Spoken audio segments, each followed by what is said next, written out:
Hi, this is Kirby Sommers for the Epstein Project podcast. Today, I have a special surprise for you. Professor Hamamoto has been gracious enough to allow me to invite him on my show so that he can interview me on my podcast.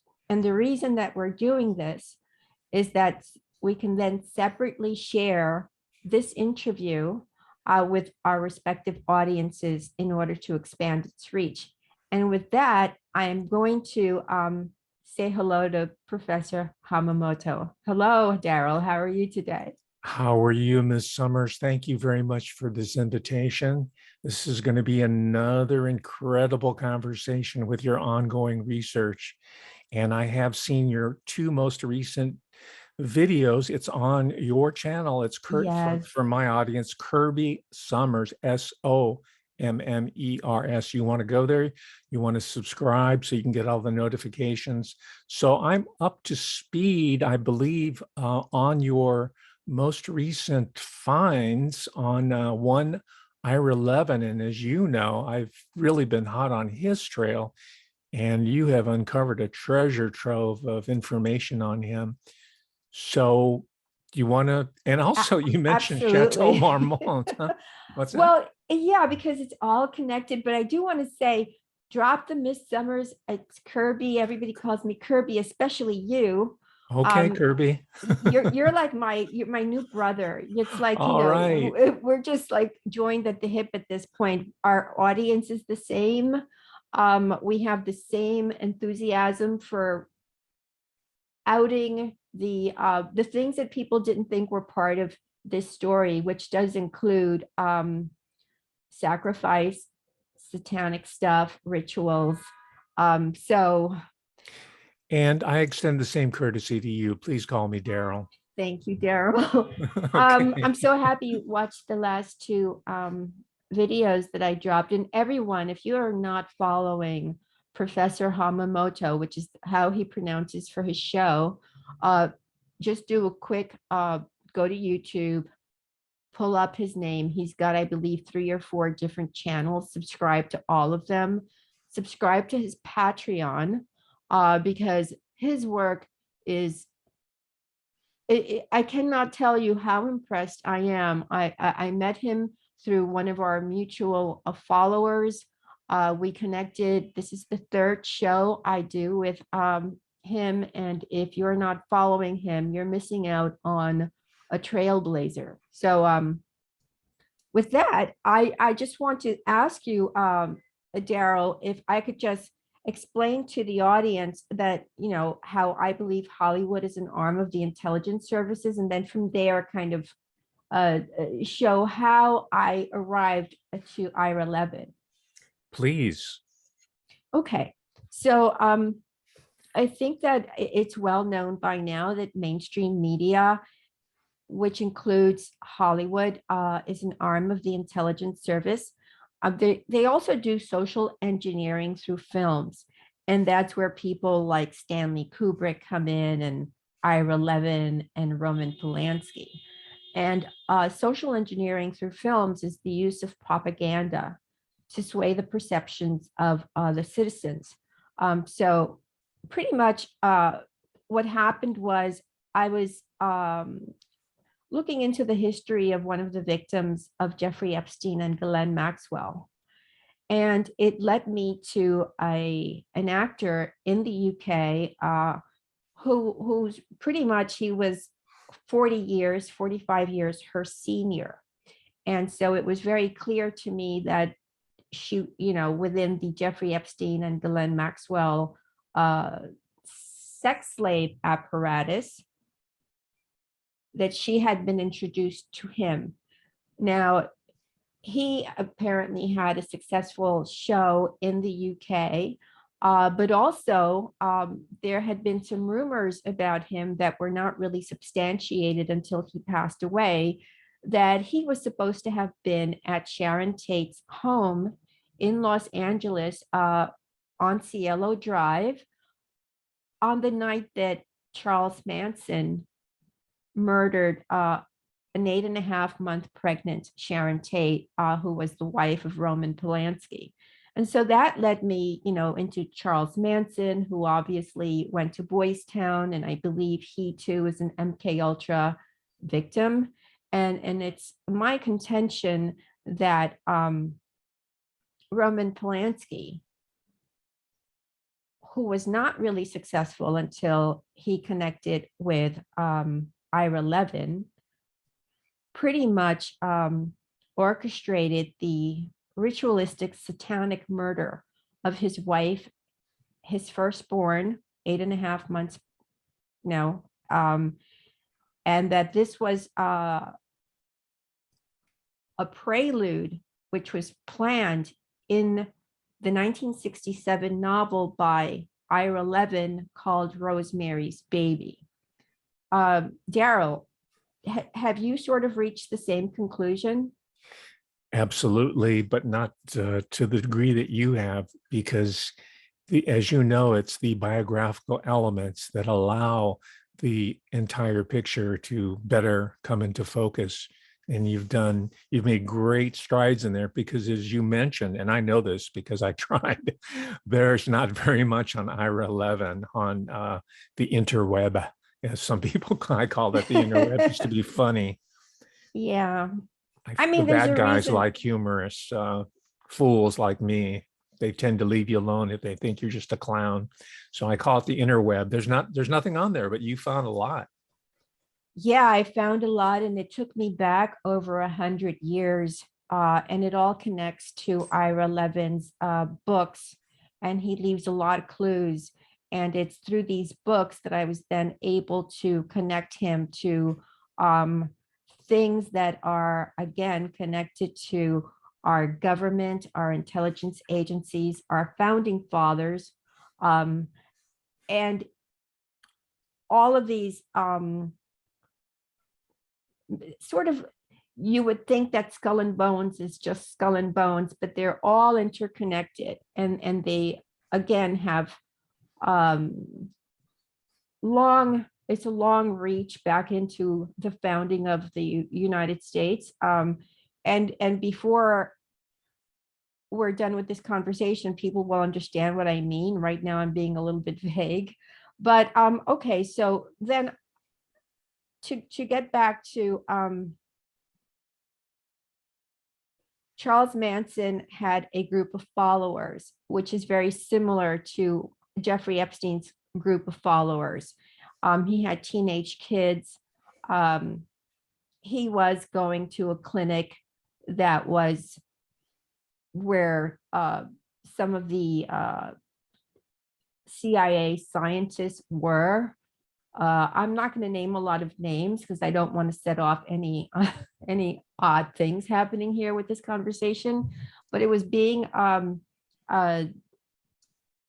these clinics were free clinics in San Francisco during the time that the culture movement was the hippie movement, and the Beatles and all of these, the Rolling Stones and all of that was sort of pre-orchestrated. And so everyone kind of headed to San Francisco. And Charles Manson was going to a certain clinic, which is also connected to a clinic that was being attended to by one of the, I'm not going to name who it is right now. All of this stuff, by the way, is in my newsletter, the Epstein Project newsletter, and in my new book, Creating Epstein, Bill Barr, Jeffrey Epstein, Leslie Wexner, and the CIA. However, these clinics, suddenly there were so many clinics for all of the hippies, and they were free, and you can just walk in there and get free medicine. Well, they were giving them LSD, right? And they were giving them all the psychedelic drugs and sort of doing all of that, and the birth control pills, and they were being used for these MK Ultra experiments without their knowledge. So Roman Polanski was part of that group. It also included well-known actors. It included people that were well-established, like Abigail Folger, who was the heiress to the coffee fortune. She was living temporarily at Sharon and Roman Polanski's house on Los Cielo Drive, where the murders occurred. It is believed that, unlike what we have read is through the books that we have been given on Charles Manson, it is believed that they were having satanic rituals. So Sharon Tate, for example, is the daughter of a military man. It is also believed that she had been sexually abused as a child. Roman Polanski lost his parents when he was very young, and he was born in Poland. And when the war began and Poland was occupied by Nazi Germany, he lost his parents and he lived in a series of foster homes. So right there, you can see that he too may have been victim of child abuse, because he developed, a lot of people who are victims of child abuse develop a desire to, because they never grow. It's called the Peter Pan syndrome. So you never grow up to be an adult, and so you sort of stay stunted at a very young age, which is leads to people like Roman Polanski then later raping a 13-year-old girl. Would you agree that it kind of has a sort of a propensity to lead to you become a victim once you are a victim, Daryl? Oh, absolutely. It reproduces itself, as you have mentioned before, transgenerationally, intra-familiar, within the family, manifested in, and this, by the way, is in Rosemary, Son of Rosemary. It can manifest itself as incest, mother-son incest. Yeah, that's interesting, because I when I went back 100 years or so and found something there was something about that there.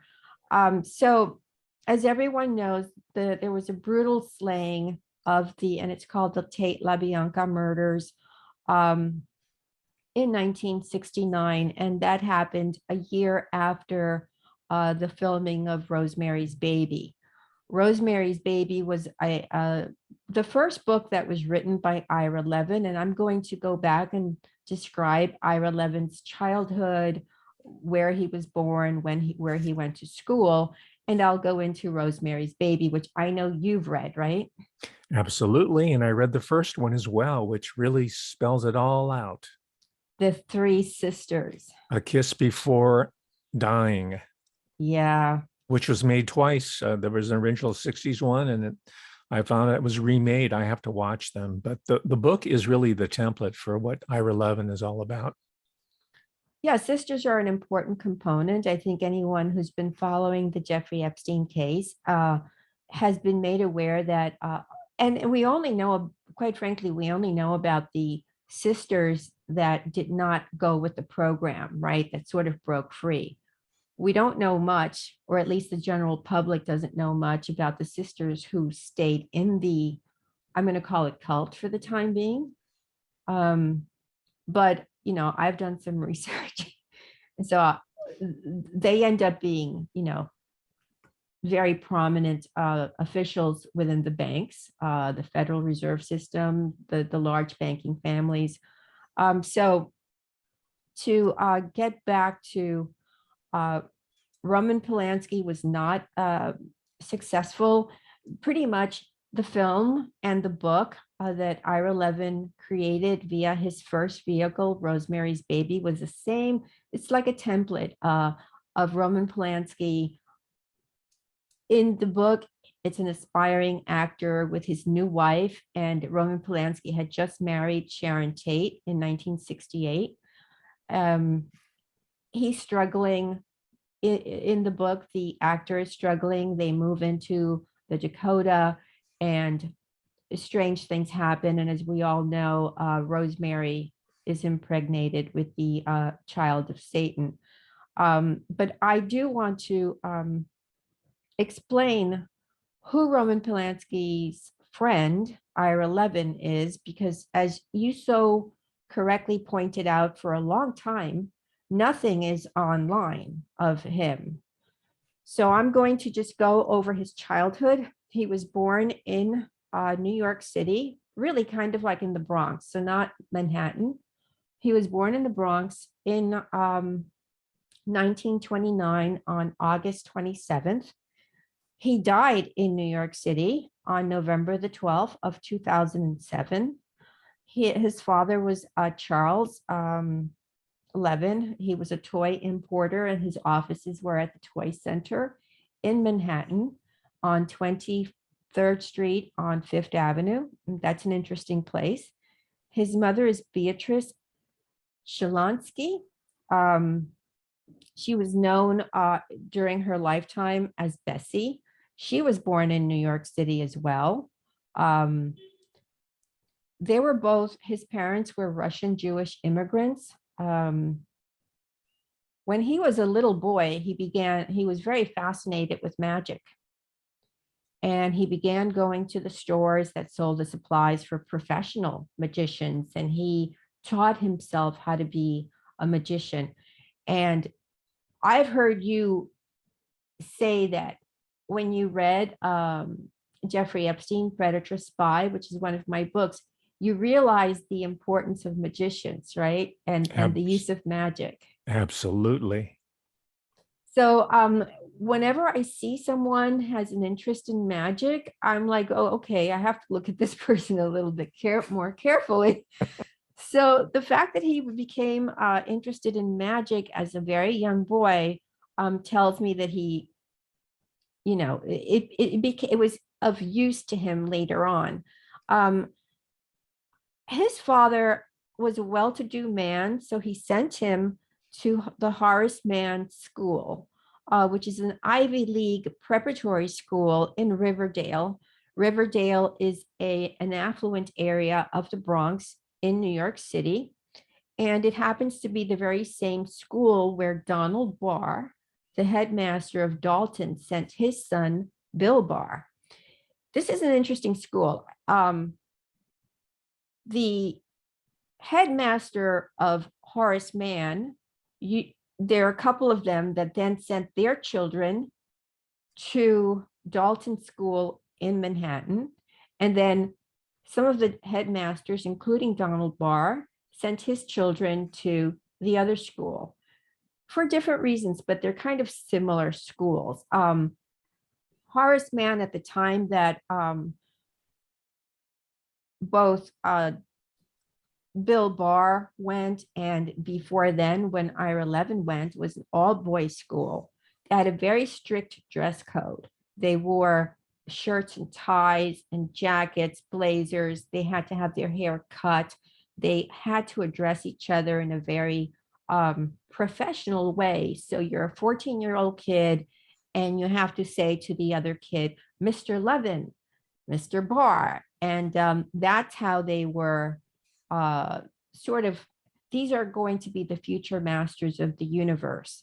In 1946 through 1948, Ira Levin goes to Drake University, which again, it's a private school. So his father spares no expense. He sends him to a private school in Iowa. The school typically offers undergraduate programs in business, in law, and in pharmacy, which is interesting when you have that pharmacy connection, and he already likes magic, and you can only imagine what he must have been experimenting with as far as drinks maybe that he could use later. He left Drake University, and in 1948 through 1950 he attended New York University, where he studied English and philosophy, basically obtaining a bachelor's degree in philosophy. New York University is a very, very important school. And as you know, having been a professor of a university, you know that they're connected to intelligence, right? Absolutely. And as you said in one of your videos, they're very much involved in the real estate business. It's all vertically integrated. I lived in Absolutely. NYU faculty housing. They own the entire building. Same with Columbia. Columbia University is our largest property owner. And the only other corporation, I'm going to call it, nonprofit, that matches the holdings of Columbia University is the Archdiocese, is the Catholic Church. So Right. those two are our biggest property owners. New Which is York, also mentioned in Rosemary's Baby, by the way. There's a oh, whole Roman Catholic subtext that's not in the film.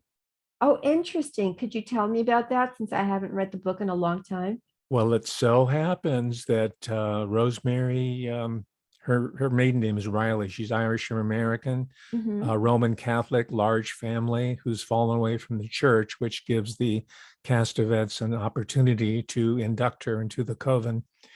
But it happens, her impregnation by Satan happens to coincide with the visit to New York City of the Pope.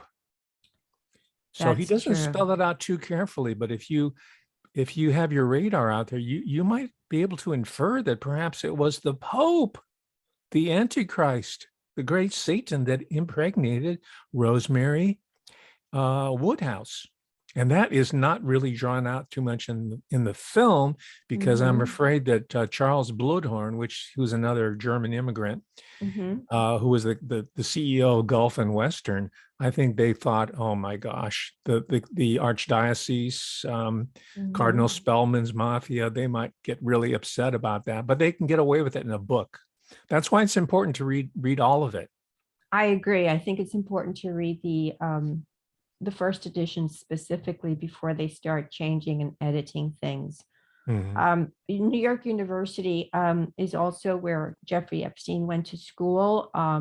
I think everyone knows he began in 1971 and he stopped in 1974, at the very same time that Seymour Hersh began to out the CIA's covert atrocities against citizens, which included the MK Ultra program and many other things, and it led to the 1975 Church Committee hearings. And so in 1974, Jeffrey Epstein goes to New York University, which, by the way, is a holding pen for sleeper spies. So, for example, Aviem Sela is a Mossad agent who was taking courses at New York University while he was, you know, kind of in New York City, but you don't want to know that he's a spy, so he's a student.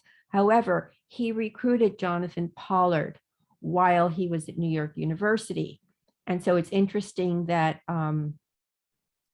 Ira Levin ends up at New York University. And so just to Aviem Sela, who recruited Jonathan Pollard, then sent Pollard and introduced Pollard to Rafi Eitan. And Rafi Eitan was considered an Israeli super spy, and he's connected to the theft of the Promise software. And I will be hopefully at some point in this conversation explaining how the Promise software keeps track of all the sex slaves. And so they're not only sex slaves. I'm going to say that, as I said in my previous video, that there's an overclass and there's an underclass. And I'm sorry to say, Daryl, but you and I are the underclass. We're all the slaves. Yeah, I figured that out years ago. Right. And then Promise keeps track of all of us. And I'll explain. And Promise features, what's interesting is that it does feature in one of Ira Levin's books, and I think no one has figured that out. So Rafi Eitan, it's important to say that he was Robert Maxwell's handler, and Robert Maxwell, under the guidance of Rafi Eitan and Ariel Sharon, and by the way, Ariel Sharon was financed by Meshulam Riklis, who is Ira Riklis's father and who turned me into his sex slave for a period of 8 years, and who has spied on me for decades and who has tried to have me murdered more than once, and not allegedly. I know this for a fact, and it's the reason I'm here in this story, because I continue to look for the pieces of this large puzzle, which has one root. It's all connected. So Ira Levin goes to New York University, and just like um,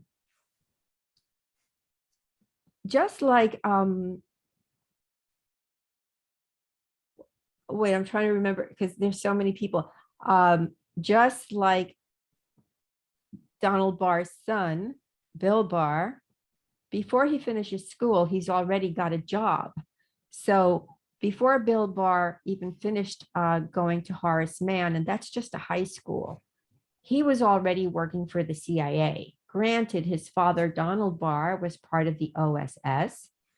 So I have to assume that with Ira Levin's father working as a wealthy toy importer, and as I said earlier, the toy building is a very important building in New York City. It's also one of these classic buildings built during the early 1900s. It was a perfect place for a spy to hide, because you had somebody like Mattel, a company like Mattel, which had the Barbie dolls, which were an impossible aspiration for any woman to want to become like a Barbie doll. And it was also a place where, with the Hollywood movies, there were showrooms there for the merchandise that then the Hollywood movies would produce. And so for him to have had an office at the toy center as an importer, I worked there as a teenager, and you can't get access to the building unless you work there or you're a buyer during Toy Week, which still happens to present day. So I would think that his father, who was also a military man, was connected in some way to intelligence, because before he finishes NYU, he's already been sort of connected to CBS and NBC.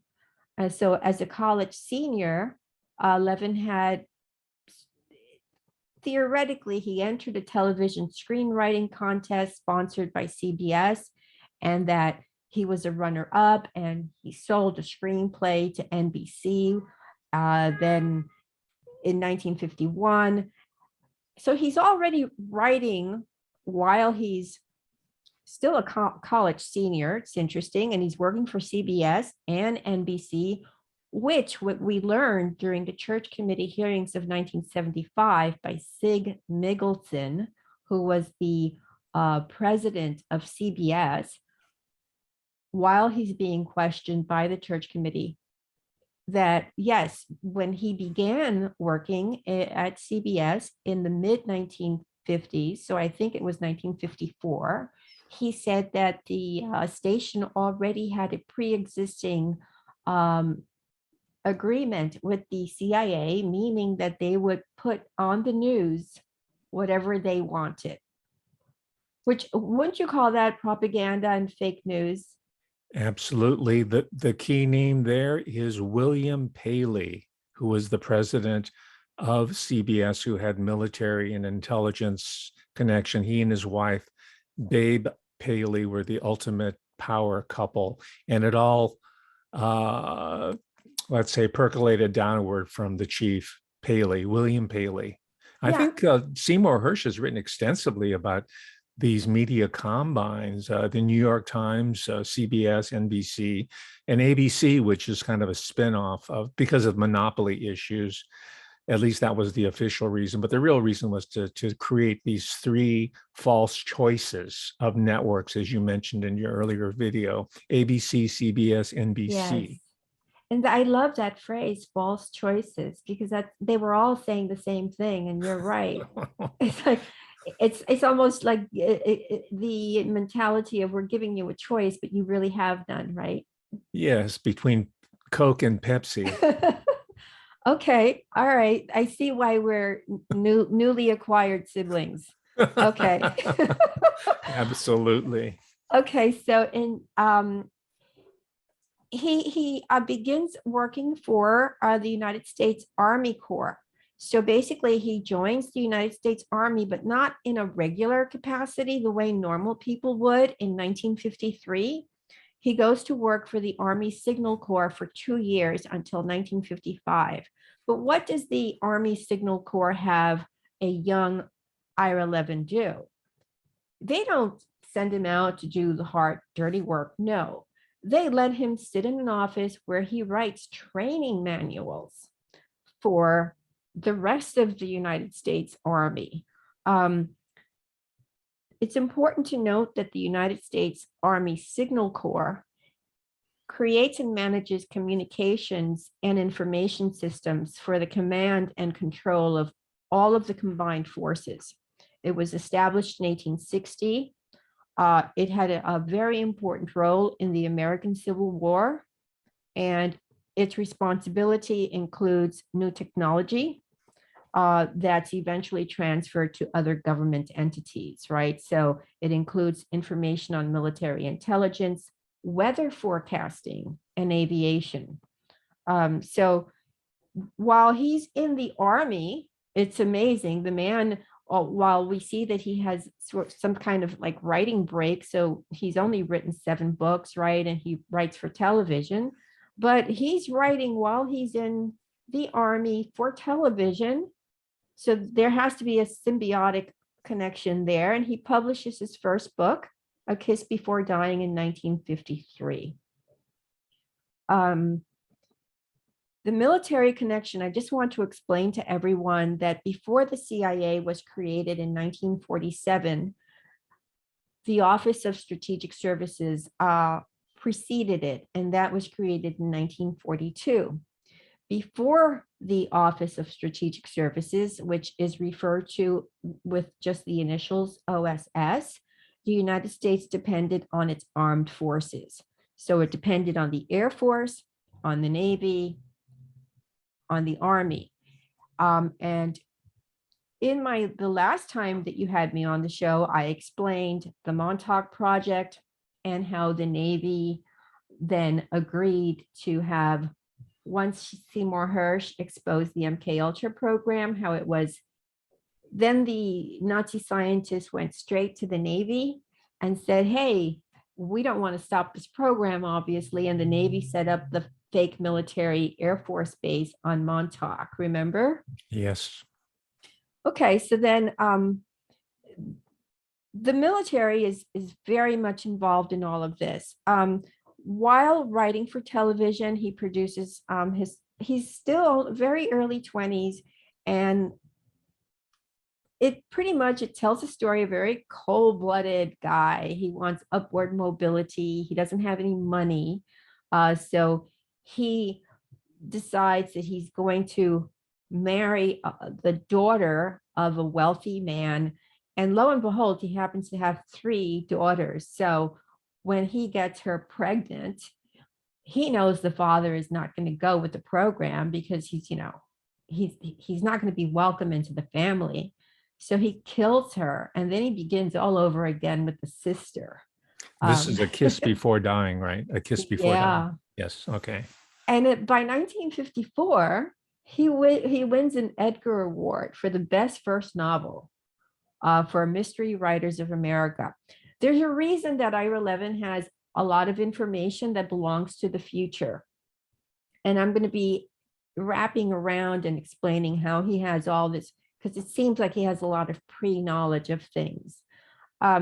His agent, by the way, Daryl, was Harold Ober. Does that name sound familiar to you? I know of a producer named William Ober. Are they related? They might be. In the early days, by the way, he was writing for the so-called golden age of television.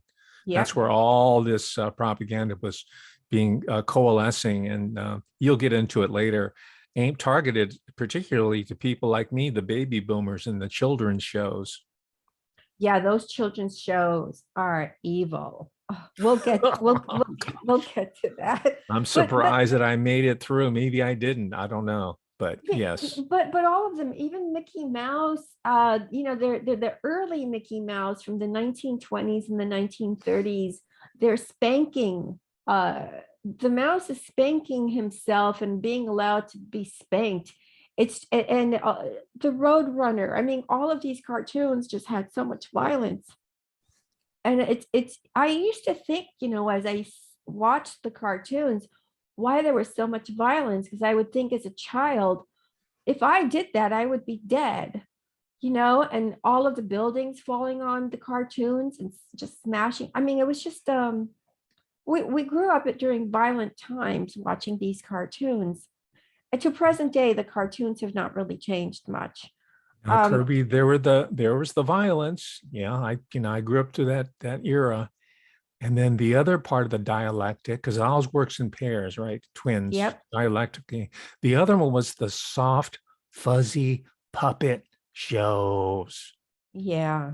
Kukla, Creepy. Fran, and Ollie, the Sherry Lewis show. And then more recently, Sesame Street. And we all know what happened to Jim Henson. Yep. Yeah, everything. By the way, I'll say it now. I was going to say it later, but I'll say it now that and I just want to, as usual, I have tons of notes. Or maybe I should say it later, but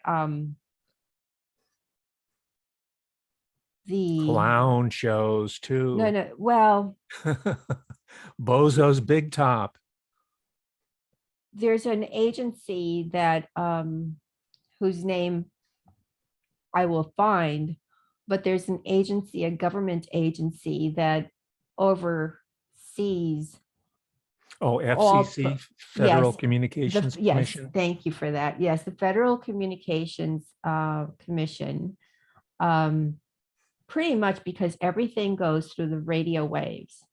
So they not only were they instrumental in creating these children's shows, they actually told ABC, CBS, and the other one, so ABC, NBC, and CBS, what they wanted. And there's a very long report, which in fact I'll send you a copy of, that I found during my research, that of a meeting they had in San Francisco in 1974 in their office located on Masonic Avenue, which used to be a cemetery, and they just took the bodies out and ditched them, built their offices there. They're very kind people, but they are responsible for what's on the airwaves to present day. And they're also the agency that regulates your alarm system in your home, because Ira had all the alarm companies, and I thought, oh, I can just reach out to FCC and tell them what Ira has done to me. And because you need to have no felonies. It's sort of like having a license for a casino in Las Vegas, which is why the CIA and the mobsters had intermediary men like Michelle and Rickless. Is if you could not have you could not have been a felon to run a casino. You can't be a felon to operate an alarm company or to have, and he had the largest wholesale alarm company. So I thought I would reach out to the FCC and tell them that this man is a criminal and this is what he's done. The FCC didn't want to hear from me. And I, in hindsight, I then compared it to Markopoulos, who outed Bernie Madoff, who the Securities and Exchange Commission didn't want to hear from, because all of the agencies of our federal government, they work for our masters and it's not us. So we're the slaves. So the FCC, frankly, is involved in the creation of these really very peculiar television shows, puppets, and so on and so forth. And currently, they're the overlords of 5G, which is also a mind control technology. They don't need the content anymore. They can just go straight with the frequencies. Yeah, I mean, and most people, you don't think about it. You just think that each station or each show has its own producer, but no, they're basically guided by the FCC as to what you're going to see.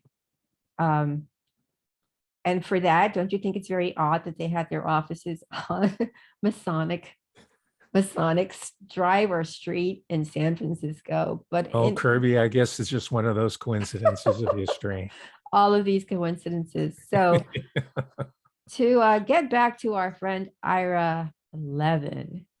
Um, so, okay, he's in the United States Army and he's writing and he's already doing work with the stations. Um,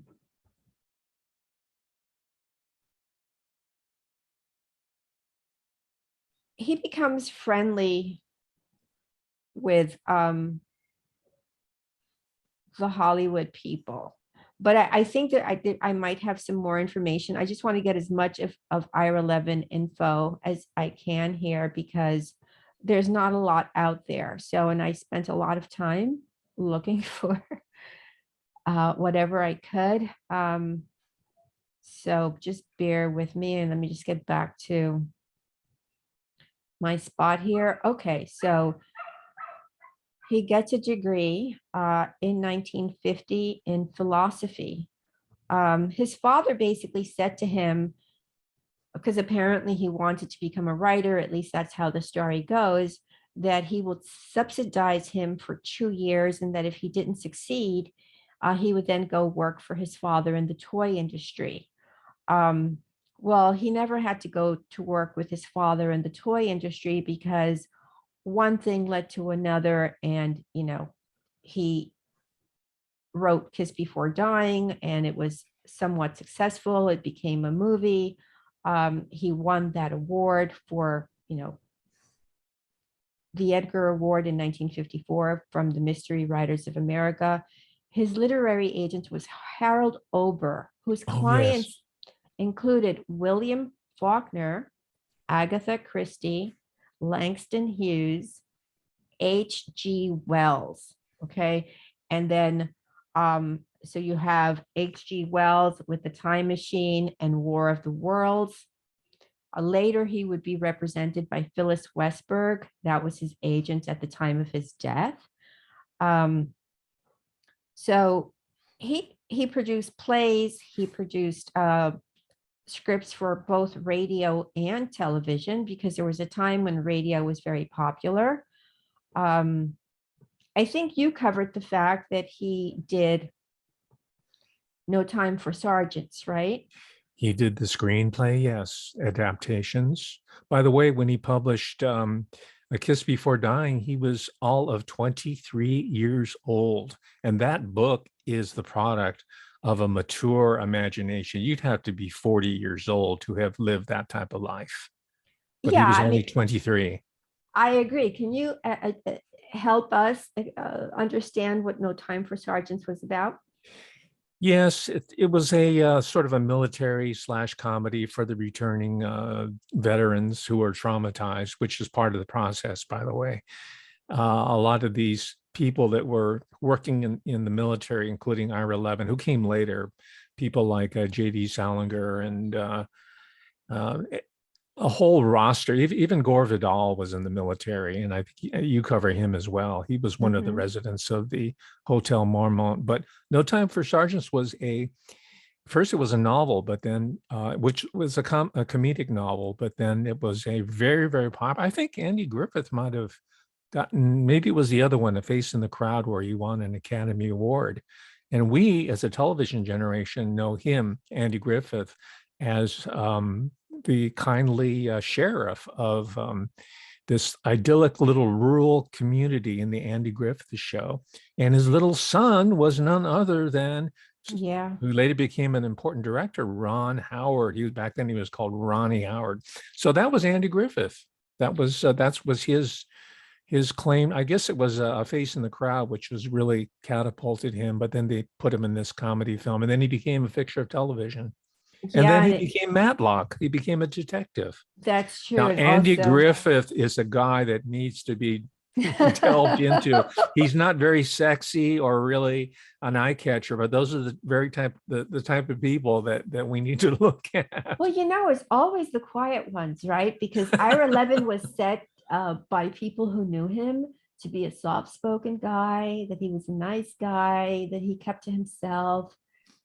Andy Griffith seems to fit that mold. Absolutely. They have a dark side, it seems. Yeah. So that the No Time for Sergeants kind of launched the career of Andy Griffith, and it was a play that was turned into a movie in 1958, co-starring Nicholas Adams. I don't know who he is, so I didn't really look for him.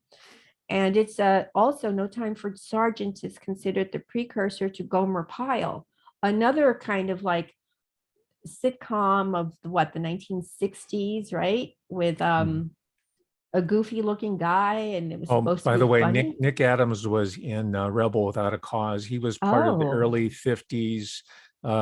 When the studio system was breaking down, they brought in a new crop of gay actors, and he was one of them. Sal Mineo, James Dean. Yeah, he was like a second banana to James Dean. That's Nick. He later became known as Nick Adams when he got his own TV show. But it's all very queer. The term these days they use is queer. That's what GLBT people call it.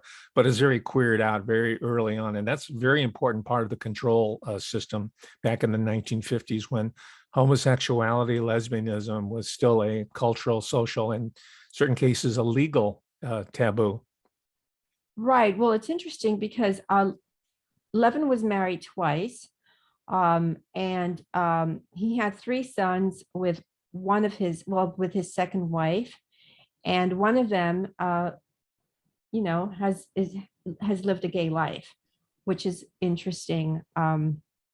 He also, by the way, I think you mentioned that he lived in Long Island, and while when he married his first wife, they did decide to settle down in Long Island. Um, at some point, he did get an apartment on Park Avenue in the area known as Millionaires Row. Are you familiar with Mhm. that? Oh yes, Park Avenue. Yeah, and so that area in the 80s in New York City on the east side is was known as Millionaires Row. I mean, in fact, in New York, we had I believe it was in 2010, we had a Millionaires March. I was part of that. And but it's now really all the billionaires who live there. And he had an apartment there, as well as, his home in the country. He wrote the 7 books that you've discussed, but if you don't mind, may I just repeat them to the audience one more Oh time? please, yeah. They're all back in print, by the way. So this is They our are. opportunity. Yes.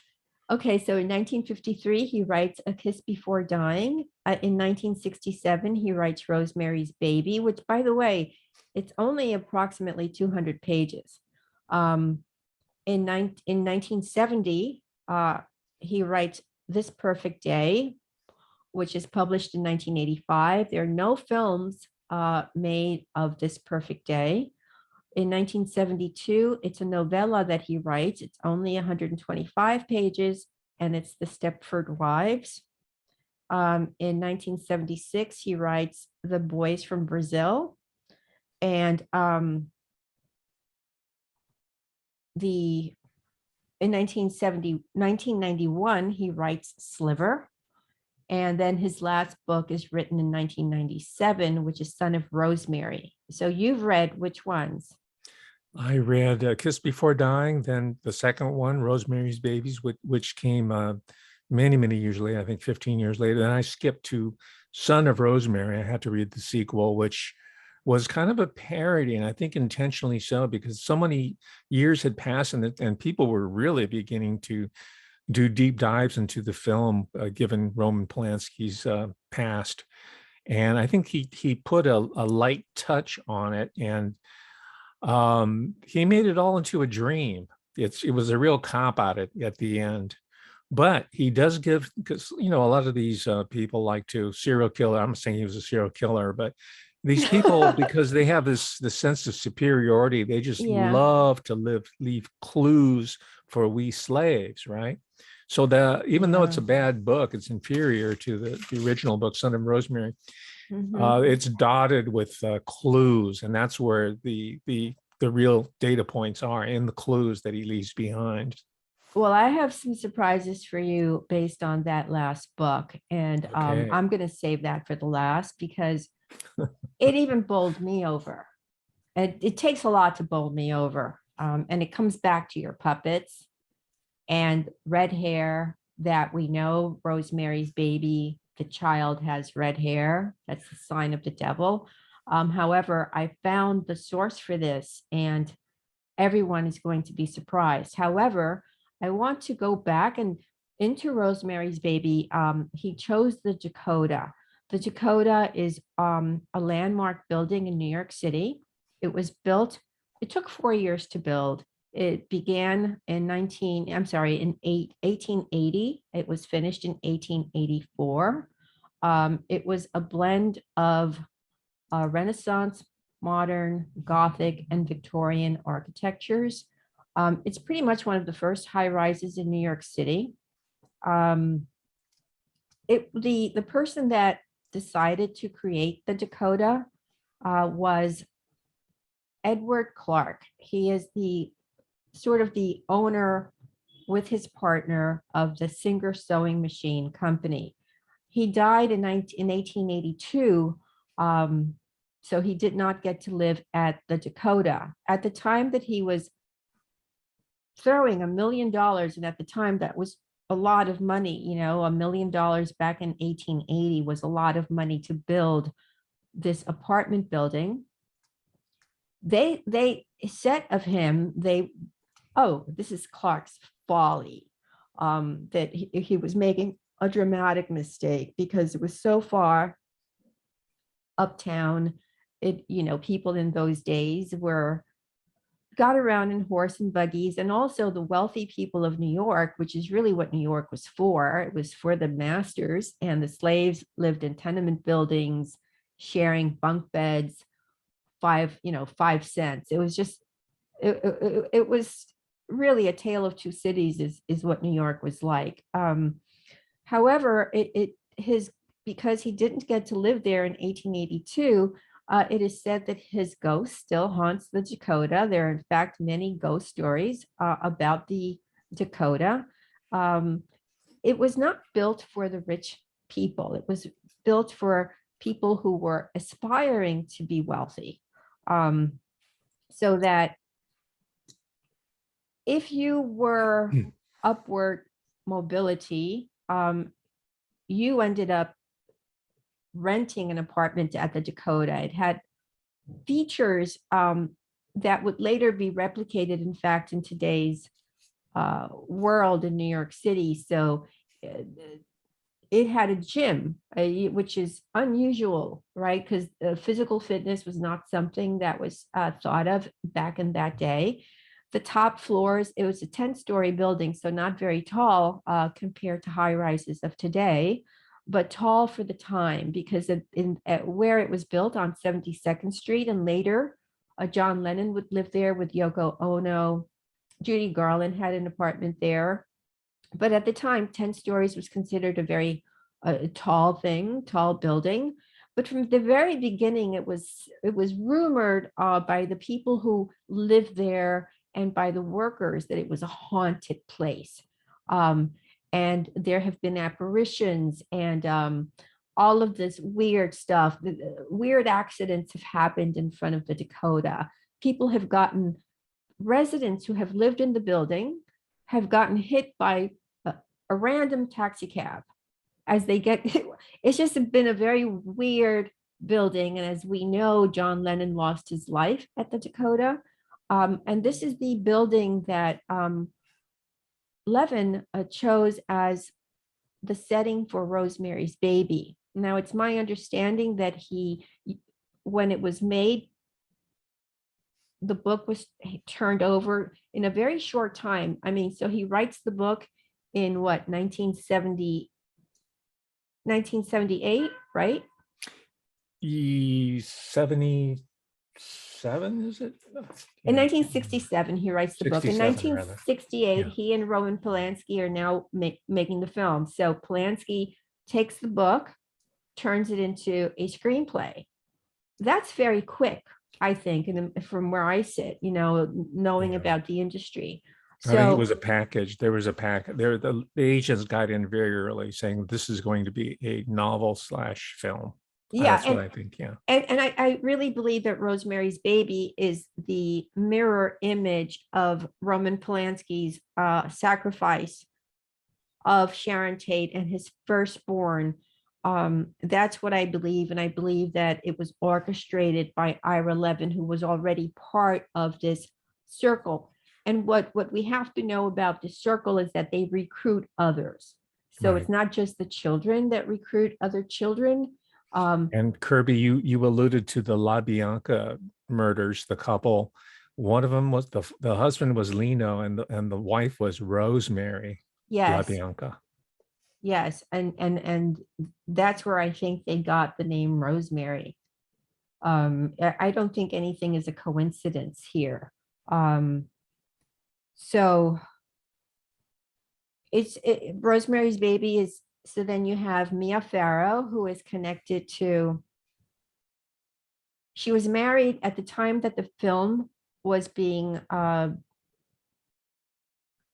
it was sort of like, there are photographs of Mia Farrow sitting in front of the Dakota. There was a lot of filming going on of the exterior of the building because it's a very architecturally interesting and very kind of Gothic, very scary looking building still to present day. They apparently ended up doing the film in Hollywood, right? So it's sort of, they recreated the interior of the building, the apartments of the building. What's interesting is that Mia Farrow is a young New York City bride, whose husband is an aspiring writer. He hasn't made it. They move into this building. They're befriended by a friendly older couple who happen to be Satanists. She is drugged. Now, the theme of women as vessels, as I'm just gonna call it this for temporarily, as sex slaves. I can see that throughout all of his work, it's a very misogynistic view. We can see that in Stepford Wives. We can see it almost in all of his work. It's a very misogynistic view of women. The character who plays Rosemary's Baby's husband also makes a deal with the devil. So pretty much in this movie, they're telling us what's going to happen and what actually did happen with Roman Polanski, in my opinion.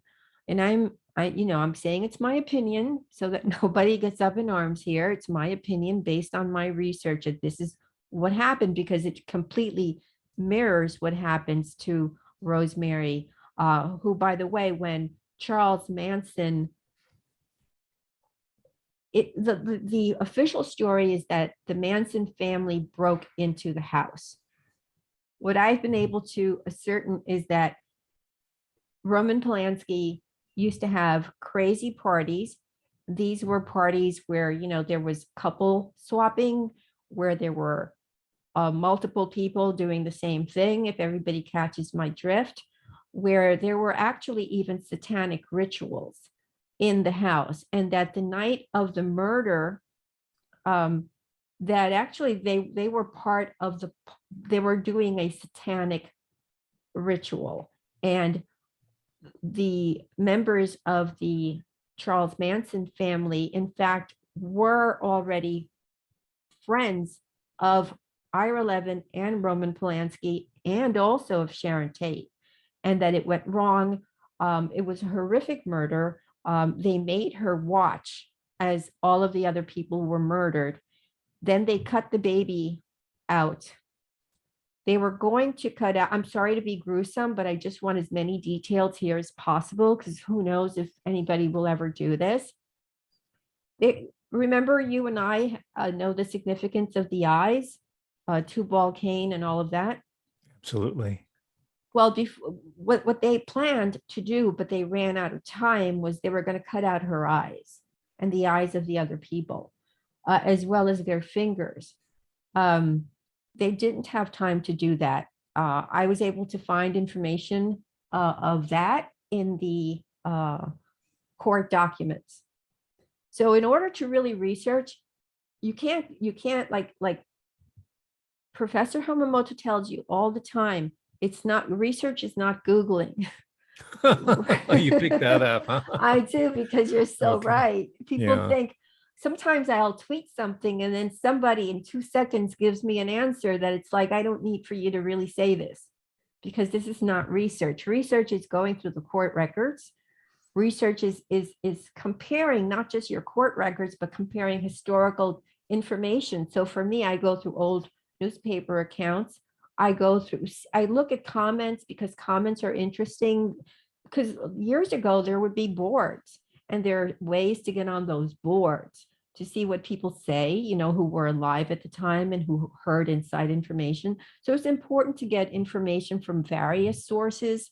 And you can't do that with a search engine. I don't care what search engine you use. You need to really do your homework, and doing your homework takes, as you can see, I do this 7 days a week, and I'm still And as an gathering example of information. the types of correlations one can make by doing the type of homework that Kirby Sommers does, she just mentions the importance of eyes, but also she got into Jeffrey Epstein's art collection, which were these collection of glass eyes.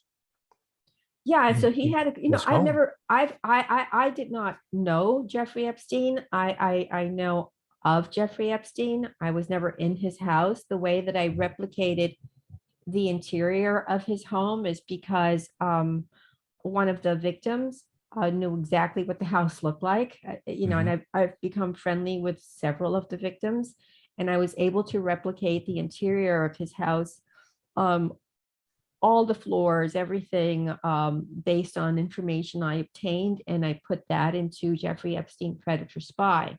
But also mainstream media did report on the eyeball collection that Jeffrey Epstein had in the foyer area, and that correlated to Jimmy Savile's collection of eyes. And by the way, the eyes were real eyes. I was told by one of the victims that the eyeballs, which were eyeballs collected of people who had been injured during the war. World War I, right? Yeah.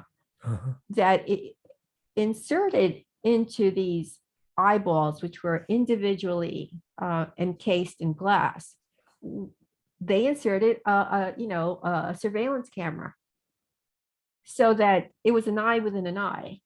And as you know, Jimmy Savile, who, and all of these child trafficking rings, and these men like Savile and Epstein and Mark Dutroux and Craig Spence and Roy Cohn, all of these people are part of the same thing. They're part of an intelligence connected main center, if you will. And these are just branches of the same thing that we're seeing. It's not different. I think that what's kept us from reaching this truth is that people focus on individual crimes instead of stepping back and looking at the patterns and the similarities.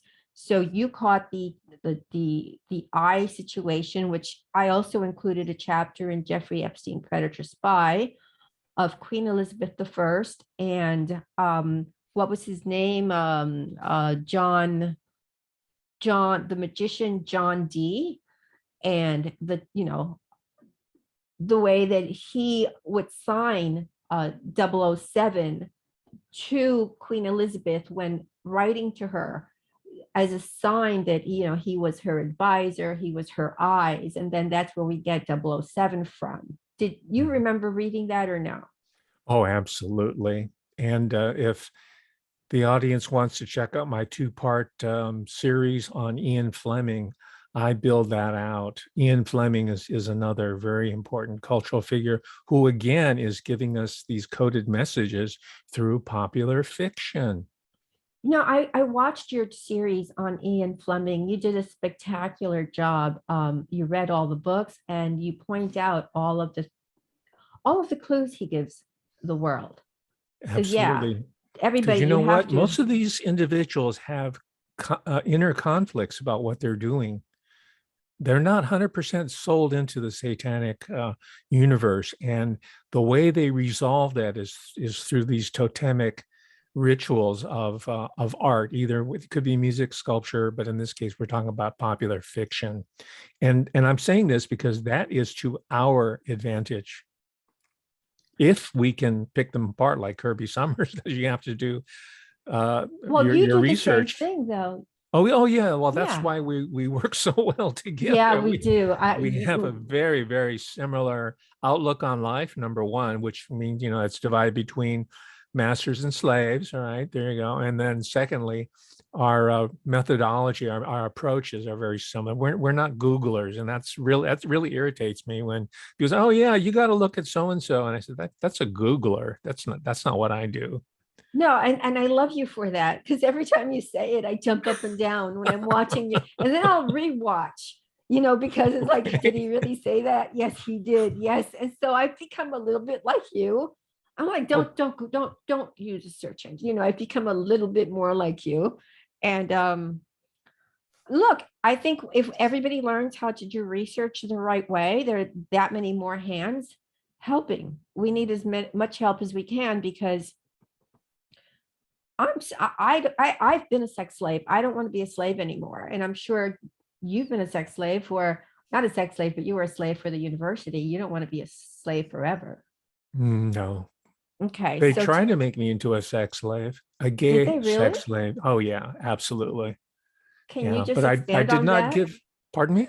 Can you expand on that? Yeah, K- they're into sacred anality. They call it the higher sodomy, and it's very much related to empire building because when you're busy exploiting brown or black people or yellow people around the other side of the world, you don't have women with you. You just have other men.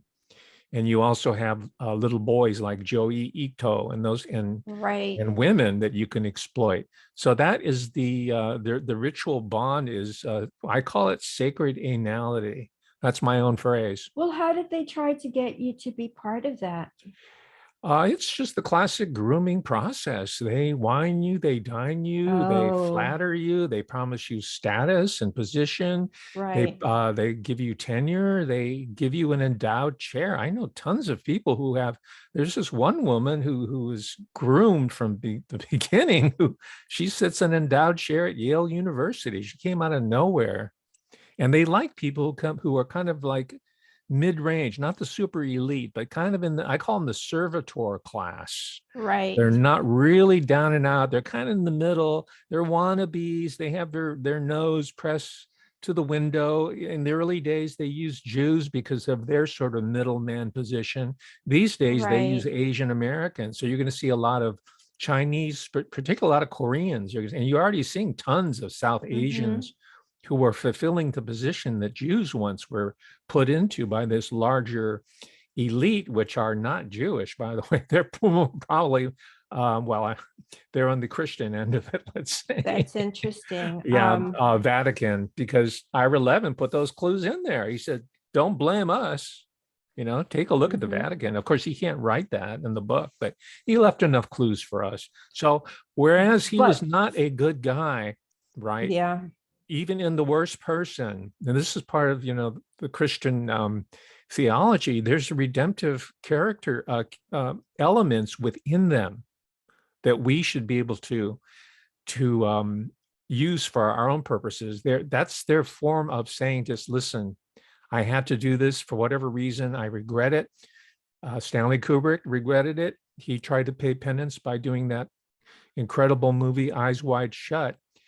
And Kirby, someone like you is digging through it, sifting through it, and peeling back the layers to show the redemptive process of research. It is it's a holy enterprise. I have come to conclude after the end of over 2 years of being pounded by the ultimate in humiliation, which is bioslavery. There's a book that he wrote, in fact, on the heels of having written Rosemary's Baby. So in 1970, he writes This Perfect Day, and there's no film made of This Perfect Day. And This Perfect Day, although it was written in 1970, pretty much explains our situation today. So centuries into the future, I'm just going to just briefly go over it, if you don't mind. The people of Earth, all the people of Earth, of every continent, live under the control of an artificial intelligence computer called Unicomp. So basically, they call it Uni for short. The computers govern the 5 continents that basically have come together under what they call a unification. So the entire society is not only controlled by the elite, they're given medication. Everybody dresses the same. Everyone wears a bracelet. No one has a high sex drive because they're constantly medicated. They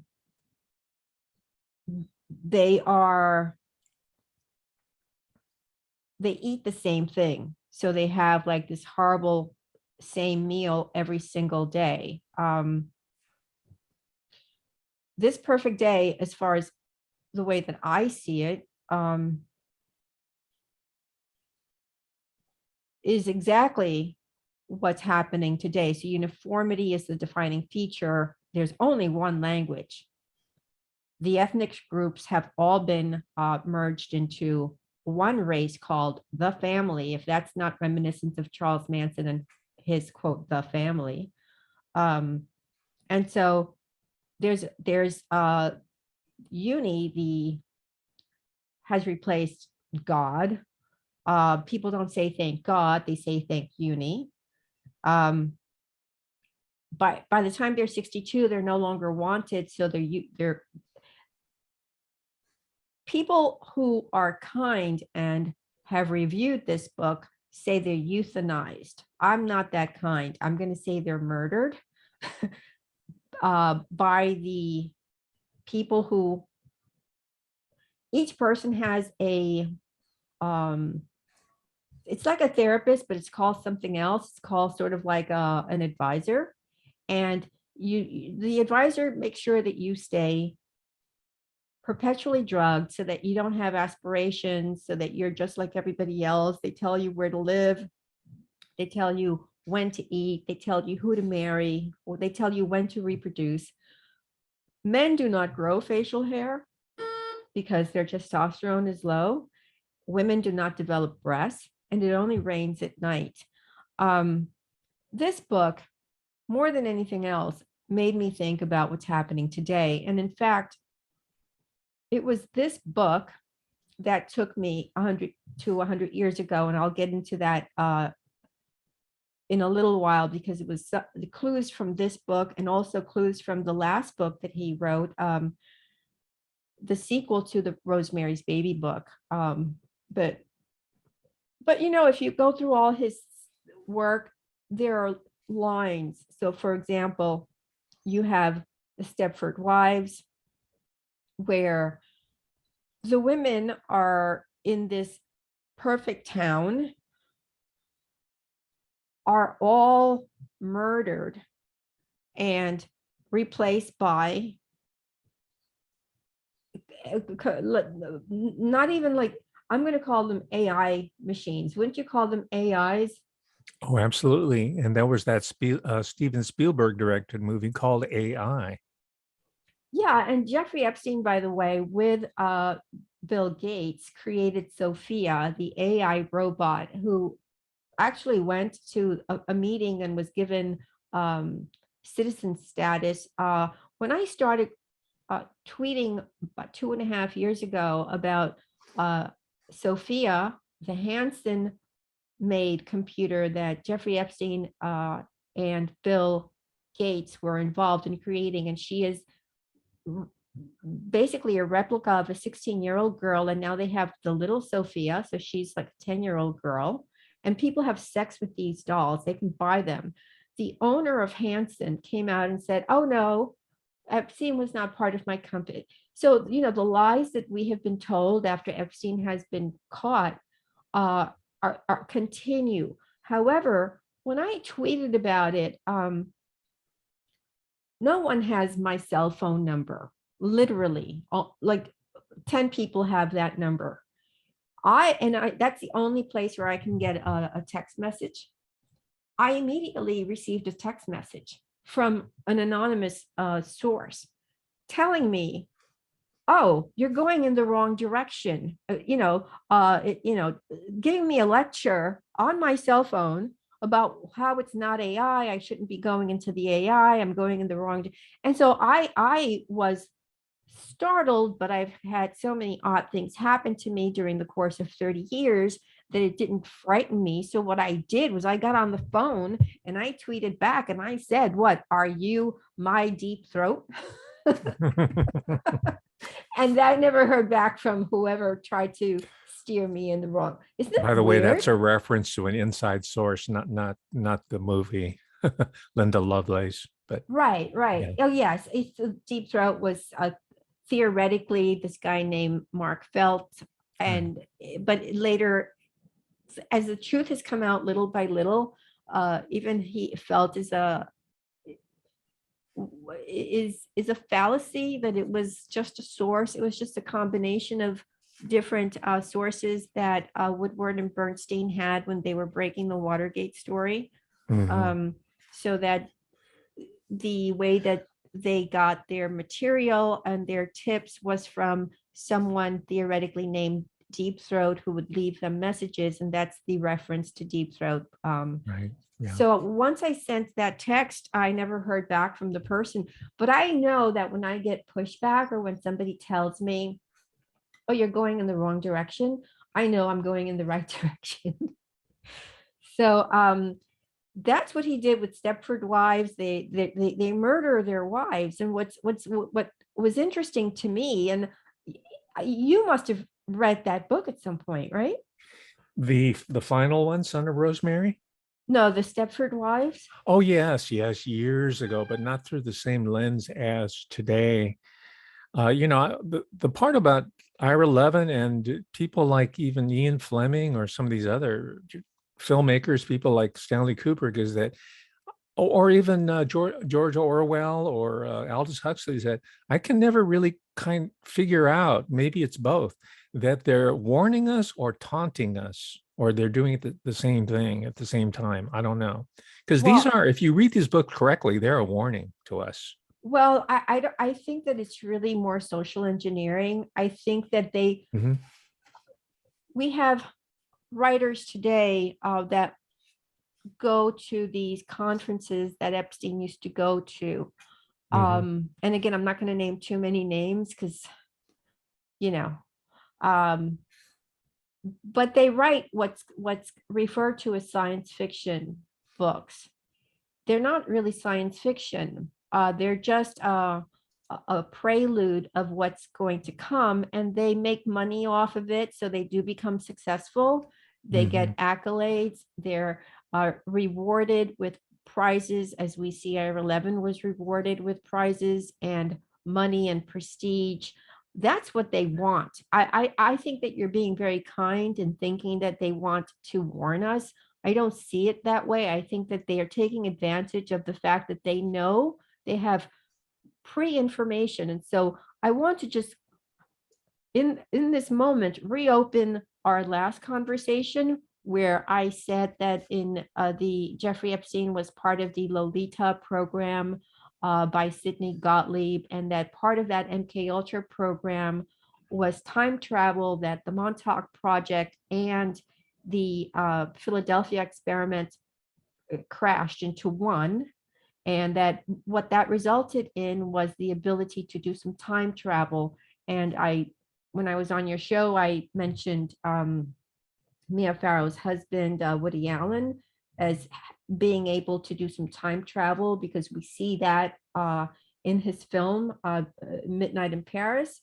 So I think that these guys like Levin had the ability of time travel, and were able to see what people call the dystopian future. They think it's science fiction. No, they're telling you what's going to happen. And so by putting it, the reason that intelligence allows them to put it in novels and in movies and in all wherever you look, really, is Mhm. we do become desensitized.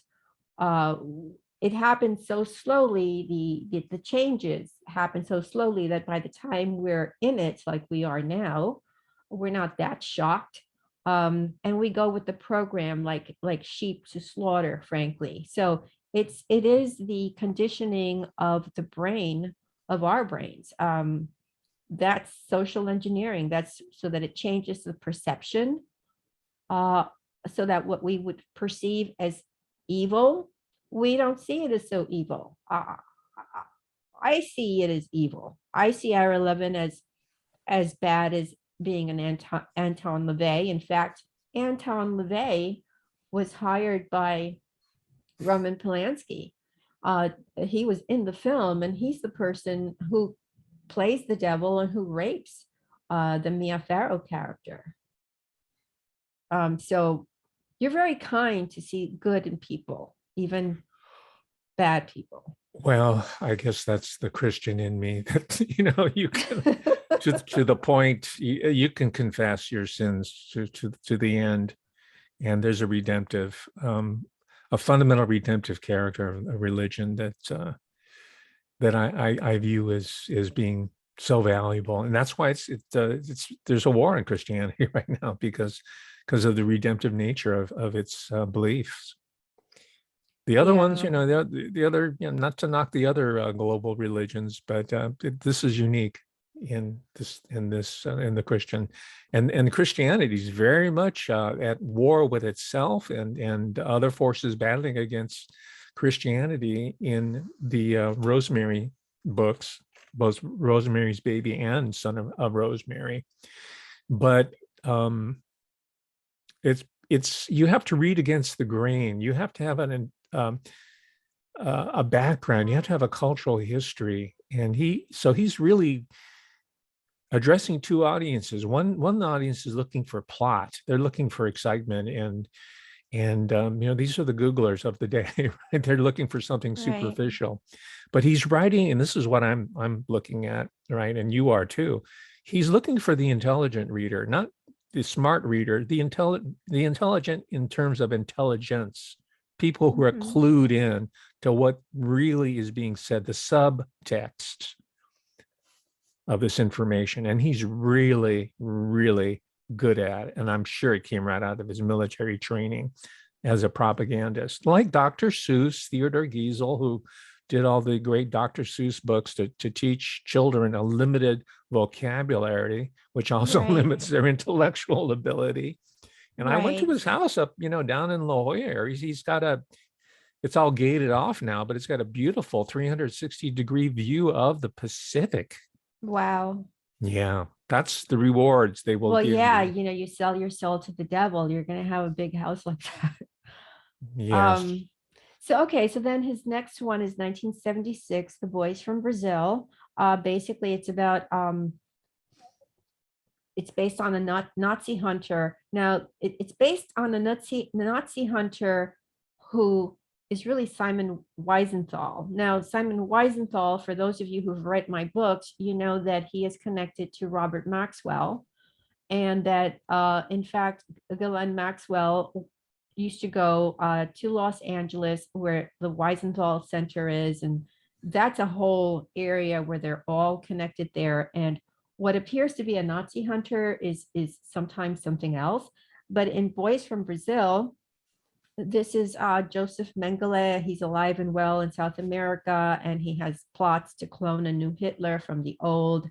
And it's the book was made into a film in 1978. It was directed by Franklin, I think it's Schaffner, who interestingly, he was born in Tokyo. He lived in Japan.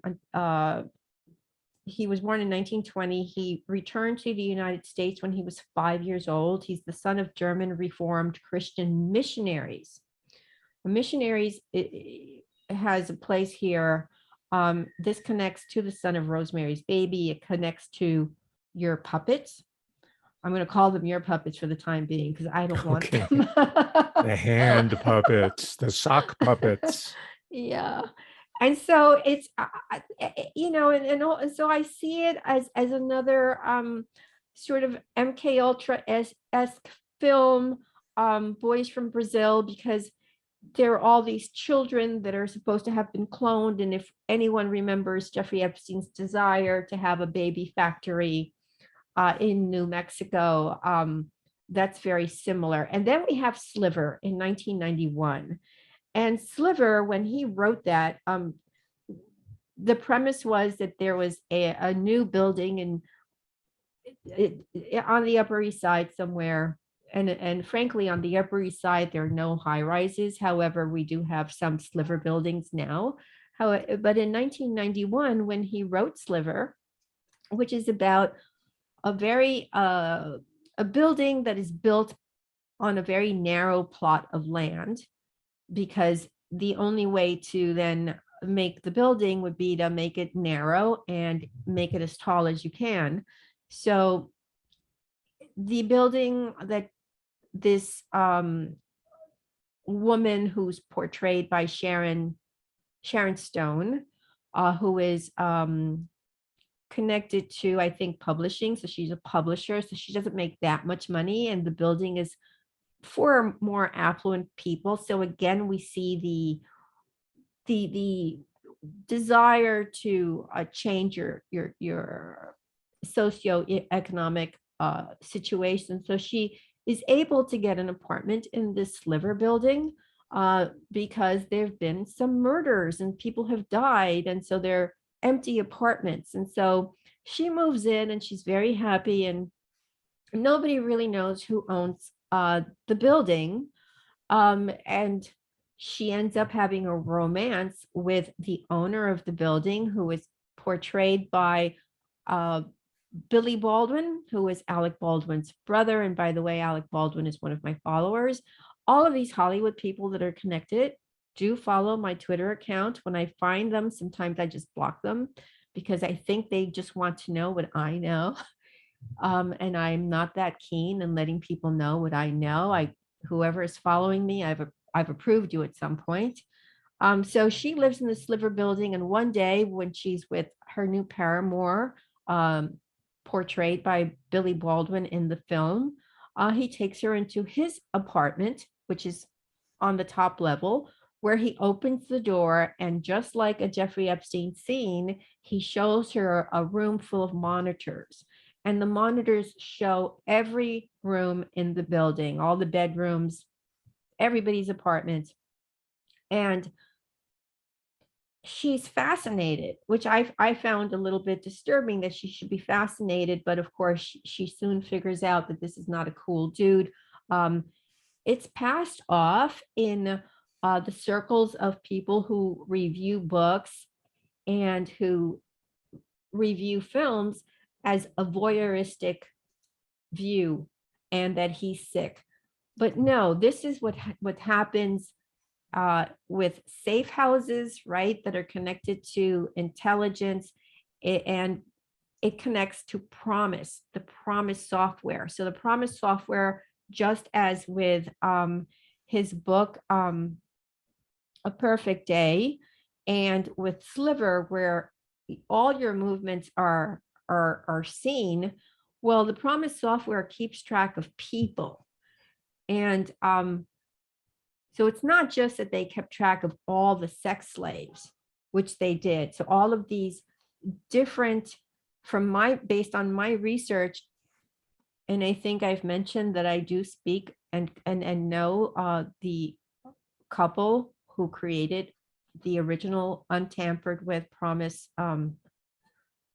software.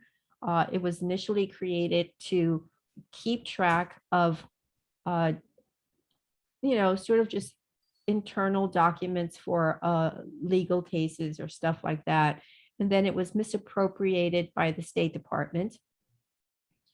The State Department then, with Israel, went and created an area with the Cabazon Indians, which is what Danny Castellero was working on and what cost him his life, where they tweaked the way that PROMIS software worked, and it had the ability to spy whoever it was sold to. And Robert Maxwell was very much involved before his untimely death on the Lady Ghislaine with the sale of PROMIS software. Also, a lot of Mossad agents were involved with the sale of PROMIS software. Saudi people were involved with the sale of PROMIS software. A lot of murders happened as a result of the sale of PROMIS software. And I am of the opinion that it is the component of the MK Ultra program, because if you remember Obama's White House, there was the BRAIN Initiative.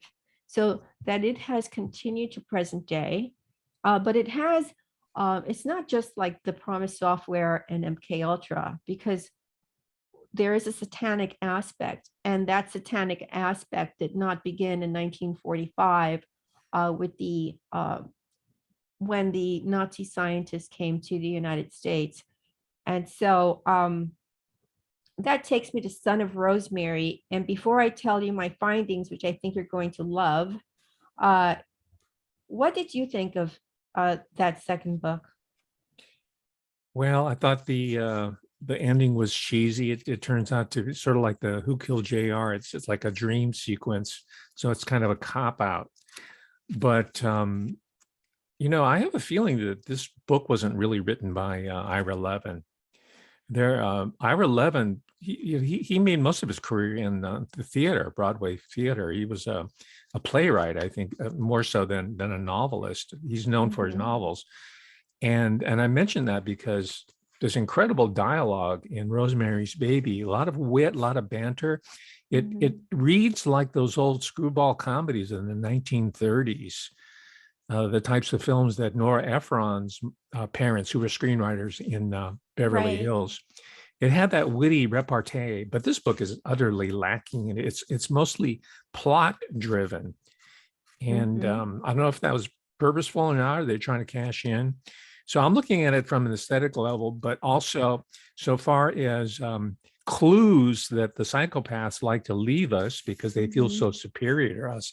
This book is chock full of them, and the mother-son incest is the armature around which the whole plot is wrapped, and that seems to be the ultimate ritual transgression that the high Satanists enjoy.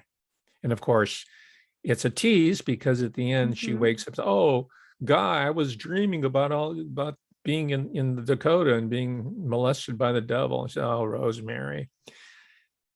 And they get a call from Hutch, who had a coma, and Hutch snaps them back to reality and offers them, say, hey, listen, there's an opening at the Dakota. See, they weren't in the Dakota. They were at a place called the Branford, which is more like a rental place. Right. He named They aspired to get into the Dakota. Yeah. So at the end of the book, they get the call. Now, also, there's one part that's interesting, and this is to your point about him, Levin being interested in magic. He was interested in word magic, right? Kabbalah. And throughout the whole sequel, Son of Rosemary, it's all about the game of Scrabble, which is anagrams. Yeah. And there's a big intellectual game there. And he never tells us what this anagram is. I have to look it up. I know what it is. Oh, you do? Do you want to tell us? I do, yes. Let me find the anagram. What? You're always a step ahead of me. Okay, I have it for you because I knew you'd want it. Well, I knew you'd have it because So you pick up on these little people just kind of read past them, right? In general, right? But I take my time and I take extensive, I index the whole book by myself. I just put it on these wow. post-it notes. Yeah, I don't have anyone help me because I don't want the wasted time. So I Oh do yeah. all my research myself as well. So I have the anagram here. I don't know what, I have like over 100 pages of notes for our conversation of today. So hopefully I can find. Well, I have it written here someplace, but I haven't Oh, organized my notes yet. I still have them on the post-it notes. I well, haven't but you didn't transferred. figure out what the anagram Oh, no, meant. no, no, Okay, no. but I did. I was going to cheat. I was going to look on a site, but I haven't gotten Oh around to no, it. I don't think it's anywhere, Oh, honestly. really? Oh yeah, no, I don't think it's anywhere. Oh, gosh, okay, just What was the phrase first? It was like burnt goats or something. I can't remember what the it phrase was was. yeah, it was something. It's let me just see if maybe I can just find it with that word. Or maybe I put it in another Oh, place. the phrase was roast mules. Right. So you're Okay. talking about burnt offerings there, right there. That's what but I don't know what it spells. Is it like, I'll tell you. I'll because but I Roman Castavets was Adrian Marcato. There's Hutch clues them into an anagram that exposes the coven that they're living with on the same floor in the Bramford Hotel, or Bramford Apartments rather. frankly, he named it the Branford after Bram Stoker, or what's the name? Bram, the Dracula guy. Stoker, yeah. Yeah. Mhm. So I'm gonna have that anagram for you in a second. It's in another file. But the key he gave us was roast mules. Yeah, it's And right then here. there's the magi. There's a lot of biblical, of course, allusions, MAGH. And I think that's a software, not a software program. What else? What are there? Soul Master. Soul Master, page 158. I have it. Yeah, too. Soul And Master. guess what? The people that he name checks, these are people that we've all read about in the different websites. On 158, there's Bing Crosby. Barbara Streisand's name shows up. Um, and she was linked to being filmed in a porno movie, right, Babs? Yeah. And as you pointed out, linked to Bill Clinton and Hillary Clinton and her coven. Some other, these are people that he probably met and is on Park Avenue in his apartment up there. So He mentions Mrs. Lush Rambeau, page 56. I think that's a play on Rush Limbaugh. oh, that's interesting. So, and Rush Limbaugh was just beginning to break. He comes out of Sacramento, by the way, because this book was before Rush Limbaugh became a national figure.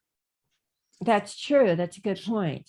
So maybe they were, they already had Rush Limbaugh selected to as a hangout, just like they're promoting what's his name, Joe Rogan right now. Yeah, they're making a big deal with Joe Rogan. So yeah, Yeah. something's going He's a on with friend Joe. of Anton LaVey's son or Oh, grandson. I didn't know that. Yeah. Okay, so in the book though, she falls into a coma while she's watching Kukla, Frand and Ollie, which is an early American television show of what? Puppet show. Yes, a puppet show, correct. That was broadcast in Chicago between 1947, right, to 1957. Um, well, the origin of the witch Beulah, there's a real Beulah witch. And she, and this is connected to, before I start, I want to just make the connection that it is connected to the founders of the United States. It's connected to the daughters of the American Revolution. It is all, we come full circle to the intelligence connection. So in Illinois, there was an old lady that lived in an old cottage that was dilapidated. And it was she who led me, not she specifically because she's dead, but it was finding this old lady that people refer to as a witch, and she didn't have electricity in her home, and she just had candles burning. And it didn't matter what happened and what she did, what horrible deeds she did. She was protected by the police. And then I discovered that she had been a descendant of one of the founding fathers. So descendant, but it leads me to something else, a whole communal false prophet thing that had the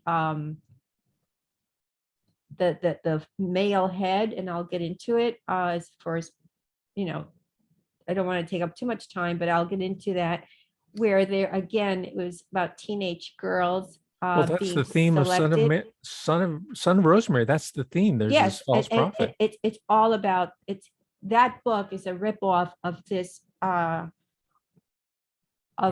whole thing. And so that book is actually very important. I didn't think it was until I met the witch, and then I found out who she was and how it. So I'm going to go into this whole thing. So she's a descendant of Samuel Adams, Ah. and so that took me to see why you cannot Google things, because it won't take you anywhere. Yes. So also this connects to why the models of Victoria's Secret, which was owned by Leslie Wexner, who funded Jeffrey Epstein, wore wings, because the red-haired children of these young girls in this cult, that's a real cult that happened in Illinois, which there's information that you can probably find, and they're trying to alter their history. But they had red hair. So the Now, girls Kirby, that he I didn't found, mention it last time, but have you done any research on Rh negative blood types? all I know is that it has to do with aliens coming in and having sex with the people who I'm from. Mhm. So Okay. my mother is from the same place that Bonaparte is from, and I always forget where that is, and that's a place Corsica?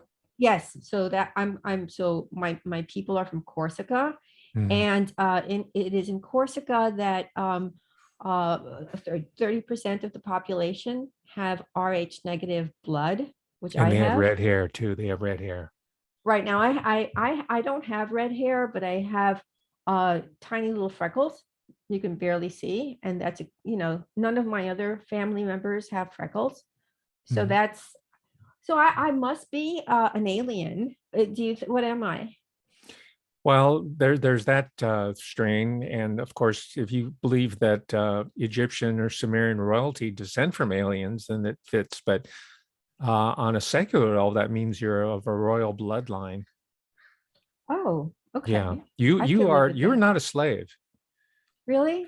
Yeah, you're probably come from they're called royal bastards. It's a technical term. They're called royal bastards. They're Mm-hmm. profligate Mm-hmm. sexually, right? Like King Edward VII, he's the grandfather of Ronan and Pharaoh. So if he Right. ever becomes president, we'll have another British bloodline on the American throne, which has been almost the case every single time.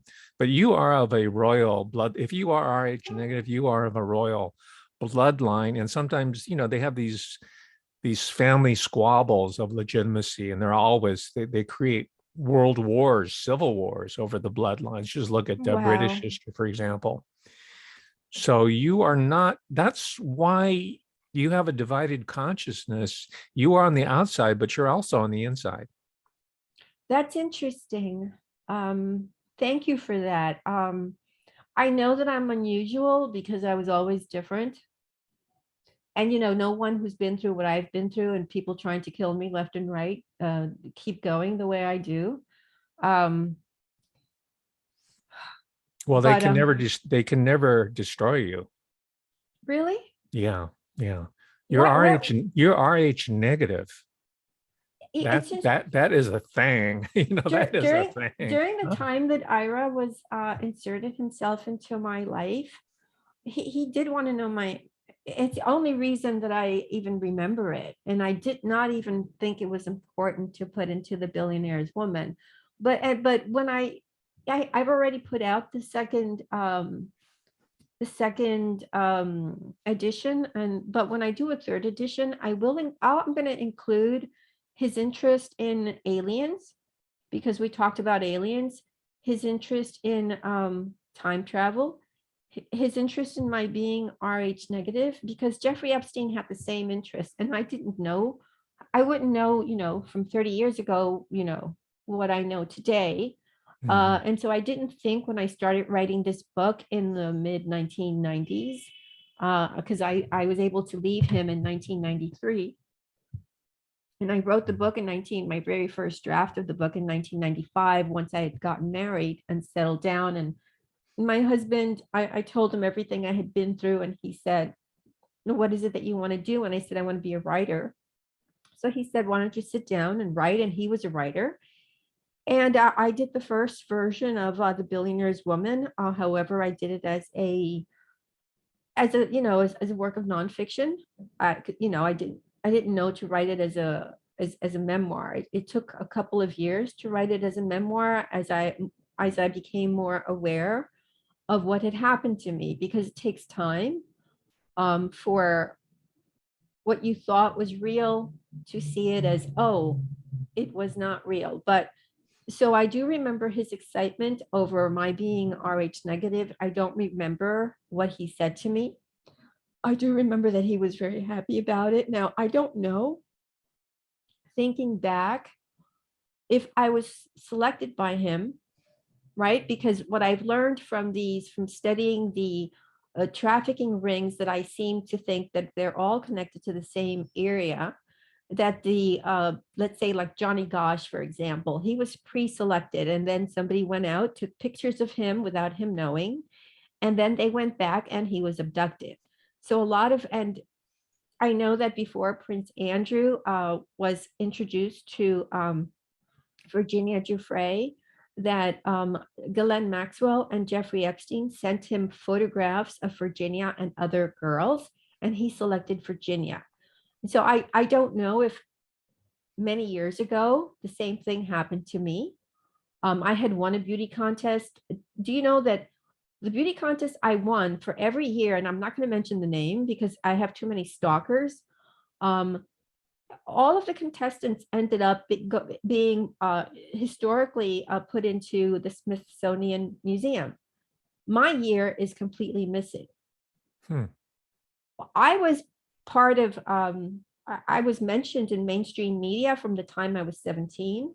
All of those articles are gone. I was on television. Everything is gone. It's almost like I didn't exist. So at some point, I made the concerted effort when the internet came along to put up as much as I could. I would write articles for whatever just to put something online, because I was afraid that if I disappeared, because when I began to put information online, like when I opened up, I think LinkedIn might have been the first place, that was immediately taken over by Kirby's trucking company. And it was a time when you can still get customer service for LinkedIn, many years ago when it began. And when I contacted them and said, "Hey, my page, this is my information. Why is it Kirby Trucking?" I was told that literally from my account, my email account that was connected to the LinkedIn page, like everybody's is, had been accessed and had been changed, and that they could not give me back my original page. So I had to create a second one. But that happened with everything I had. So I used to have a Wikipedia page that's gone. So I'm thinking I'm the next thing that's going to go is me. I just tried to put as much as I could online. That's why there's information about me. However, at this point, as you figured out the last time that we had our interview, you found things online and you thought they were mine. No, these are fake websites that Oh, yeah. the people who don't want me to be taken seriously, because I seem to be the only one talking about this stuff in addition to you. But the only one that was actually connected to these people that's talking about it in a realistic way. I don't have anything to hide. I am not in a lawsuit. I'm not going to get any money from anybody. I'm selling my books underground. So I'm not going to become rich by selling these books underground.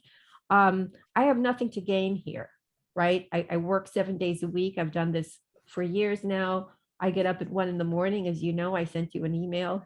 Good morning. This is my morning. I know you're going to sleep, but I feel so lazy compared to you. well, but I'm a woman on a mission, but I'm so happy you just told me they can't kill me, so I don't have to worry about that anymore. Well, my gosh, I thought you already knew about it. I'm glad we're having this conversation. I am too, because I thought I was still Okay. vulnerable. Well, oh yeah. Well, hey, there's lots of literature, medical literature, not just the woo-woo stuff, but it's biblical too. It's in the Tanakh, the what we call the Old Testament, and as well as in the New Testament. This is where the alien deal comes. I think the alien is thrown in there to throw people off the trail, like calling someone a conspiracy theorist, right? It's the Watchers, the Anunnaki. It's the gods that mated with Earth women because they're so beautiful. Interesting. Yes. Well, I So wish I'd met you 30 it's years scriptural. ago, and I wouldn't be terrified whenever I walk down the streets of New York and somebody shoots at me. Well, But hey, I seem to dodge bullets, so that's okay. well, there's a reason why you're able to dodge it. Yeah, I guess so. You have And there's a divine reason, protection. and there's a reason why there's so many so many fake websites with false information trying to make it seem like how could I not know what nobody else is saying what I'm saying. In any event, let's get back to Illinois and this tribe. Sock puppets. Yeah, well, there was a real witch, and she led me to a woman whose last name was Beekman. So she was married to a guy named Beekman, and along comes a guy from Ohio. Ohio plays prominently in as it pertains to Wexner, and as you know, Facebook has moved to Ohio. All of the agencies are in Ohio, so it's become almost the central intelligence hub of the United States. And so this German guy by the name of, I don't know if I can pronounce it, but I'm going to try, Schweinfurth, and I'm going to spell that for everyone. So it's Schweinfurth. So he meanders into town where she's living with her husband, and he kind of lures her away from her husband, and he becomes the second Christ. She has pretty much already created a following of people around her. She's a cultist, her and her husband. However, when George Jacob Schweinfurth enters what is called heaven, they called it heaven, and it was back in the late 1800s, and so it was in 1882, and it's in they're called Beekmanites. So when she died, she was supposed to arise from the dead in 3 days. However, she was only human, right? And so he explained to her followers that her spirit had passed into his body, and that he was the new Messiah. And as the new Messiah, he had many, he had like, it began with the colony had about 25 people. A lot of them were workers. There was a communal arrangement. So it's very much like the Ira Levin's books. And so the community of workers survived on dry bread and mush. The favored members of the group with the beautiful young girls ate the best foods. The young girls who were beautiful, who he would have sex with and impregnate to have his children, some of them died, but they would be known as the angels. And so when I found this information, I was stunned because I found it in old newspaper articles from the turn of the century. So again, you have to go to the source. You have to read, because I didn't believe some of the comments that I read in different places. So I dug up old newspaper articles because there are archives. Newspapers have been around for a very long time, and you will read archives.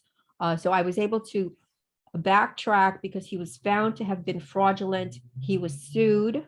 There were lawsuits going back. We're not the only people that have sued each other. He was found to be a false prophet. However, he dressed beautifully. He wore the most expensive garments. He had the most spirited horses. It reminded me so much of This Perfect Day for Ira Levin. And then when I saw the information for Rosemary's Baby, and the witch is part of this. She is a descendant of these people. So he created historical characters. He had twice a week, the angels would put on flesh-colored tights and they would dance. The members of the colony were, when they had his children, they all had red hair. And so immediately I went to the baby, Rosemary's Baby, who has red hair.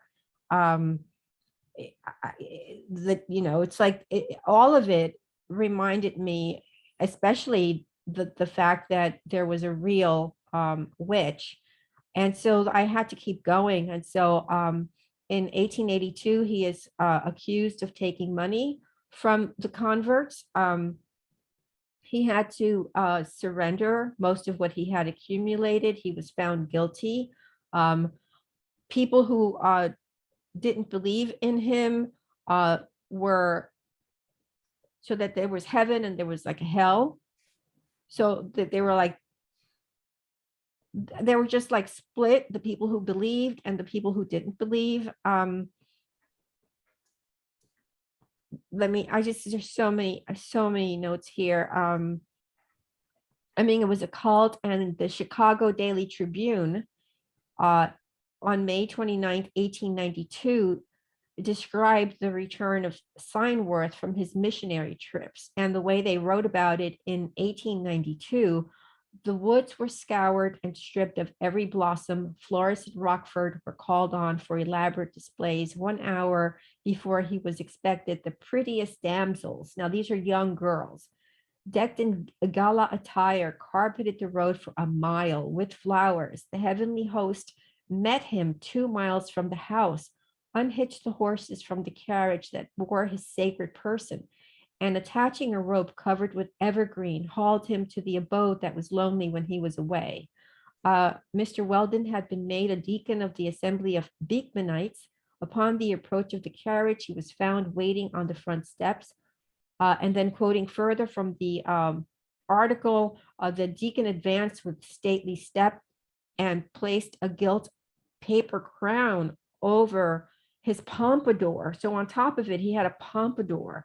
So in any event, in the 1890s, legal action was taken against him. He was accused of taking money and property from the converts, because once you became a member of the cult, as we have seen with Jonestown and all the other cults, you surrender your worldly goods to him. He was found guilty and he had to return the real estate he acquired. He disbanded the flock, moved into Rockford, where he began a whole new life in real estate, and then he moved to Chicago. However, the cult continues to present day, and that woman, who is known in the local community as Witch Beulah, Oh gosh. lived in an old house in a cabin not far from where the big estate was, where he was living. And she would be laughing and screaming until even after her death. So they would hear, they destroyed the house because it was haunted. But the kids in the neighborhood always said that there was a witch who lived there. It was at the end of a closed road. It was torn down. It was called Hell House. And again, it was referred to as heaven by the locals because they thought that she was part of like this select group.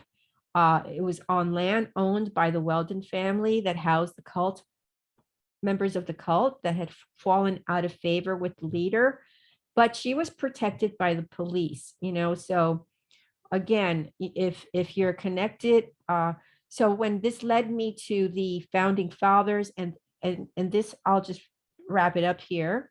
When it led me to the founding fathers, who are basically the American revolutionary leaders who united the 13 colonies that led the War of Independence from Great Britain, who built the frame of government for the United States of America, and who did it in the 18th century. Abraham Lincoln was one of these people. He was one of the founding fathers. He made his Gettysburg Address in 1863. The phrase "founding fathers" was coined by Senator Warren Harding in 1916. And so along with them was Alexander Hamilton, Thomas Jefferson, George Washington. And then connected to them is a Daughters of the American Revolution. Now, this terrified me because I live with the Daughters of the American Revolution, frankly. They have, it's a lineage-based membership service for women who are directly descendant from a person involved in the United States effort toward independence. So they're connected to the founding fathers. So if you were raped by a slave owner and you're Black, if you can show your lineage to one of these men, you are guaranteed entrance, but no one else is guaranteed entrance. And there are chapters everywhere. I always knew that my neighborhood was very peculiar. And right around the corner from where I live is one of they have their headquarters. Now, this is New York? Oh yeah. Okay, what neighborhood is that? Upper West Side. Upper West Side. Money. Yeah, but they have their offices throughout the United States. So they have different chapters everywhere throughout the United States. And there just happens to be a large concentration in New York. You know who else is a daughter of the American Revolution? Well, you won't guess. Bo Derek. Doesn't surprise me. But she lived to tell about it. She's still alive and kicking, isn't she? Well, she's never said that she's a member, has she? Oh, no. This is news to me. I know, Ten and John Derek, the actor who became her Svengali. Well, I can't, this, we can go on and on like for days, I'm sure, but I'll leave the audience with a this connects again back to Jeffrey Epstein and back to his early days as a spy and back to the people that he was working for as far as collecting money, and his days after he stopped working. In 1981, he stopped working with the investment firm that, again, it was Ace Greenberg, and Ace was a magician. And I don't know if people know or realize, but in his obituary, it was said that he was a magician, and he left $1 million when he died, I think 25 years ago, to a local hospital so that they could buy Viagra for men who could not afford Viagra. It just goes to show you that these men that are connected in this world, just, they see us, the women, as we're just we're objects in the way that Levin very well described it in his book Stepford Wives. And with that, that's all the information I'm going to share with you today, Daryl. Okay. Well, can I add something about puppetry Yeah. and magic Yes. and children's shows? This Mhm. is for the boomers out there now. We talked about Kukla, Fran, and Ollie in the golden age of television when before it moved to LA, it was in New York, and then Chicago was a big television center. But there's another show, boomers, my fellow boomers, that you might remember. It's called the Sherry Lewis Show. And her puppet was named Lamb Chop. Lamb as in the Lamb of God, chopped as in eaten and sacrificed. Now, Sherry Lewis, that wasn't her name. She was trained as a ventriloquist, but the connection there is that her father was a professional magician, and he set up a whole network of magicians' clubs, showcases, training grounds, schools to initiate people who would eventually become David Copperfield, perhaps, or Uri Geller. Right. Because, and if you want to see the cinema version of it, see the reveal, the movie. Mhm. Now get this, Sherry Lewis is, I just found this out a couple of days ago when I was doing the Kukla, Fran, and Ollie research. Her father was also apparently, I'll have to double check this, but from what I read, her father, in addition to being a professional magician, a magi, right, magic with a Mhm. K in it, was one of the co-founders of Yeshiva University in New York City. Wow. Yes. So yes, it's magic, it's enchantment.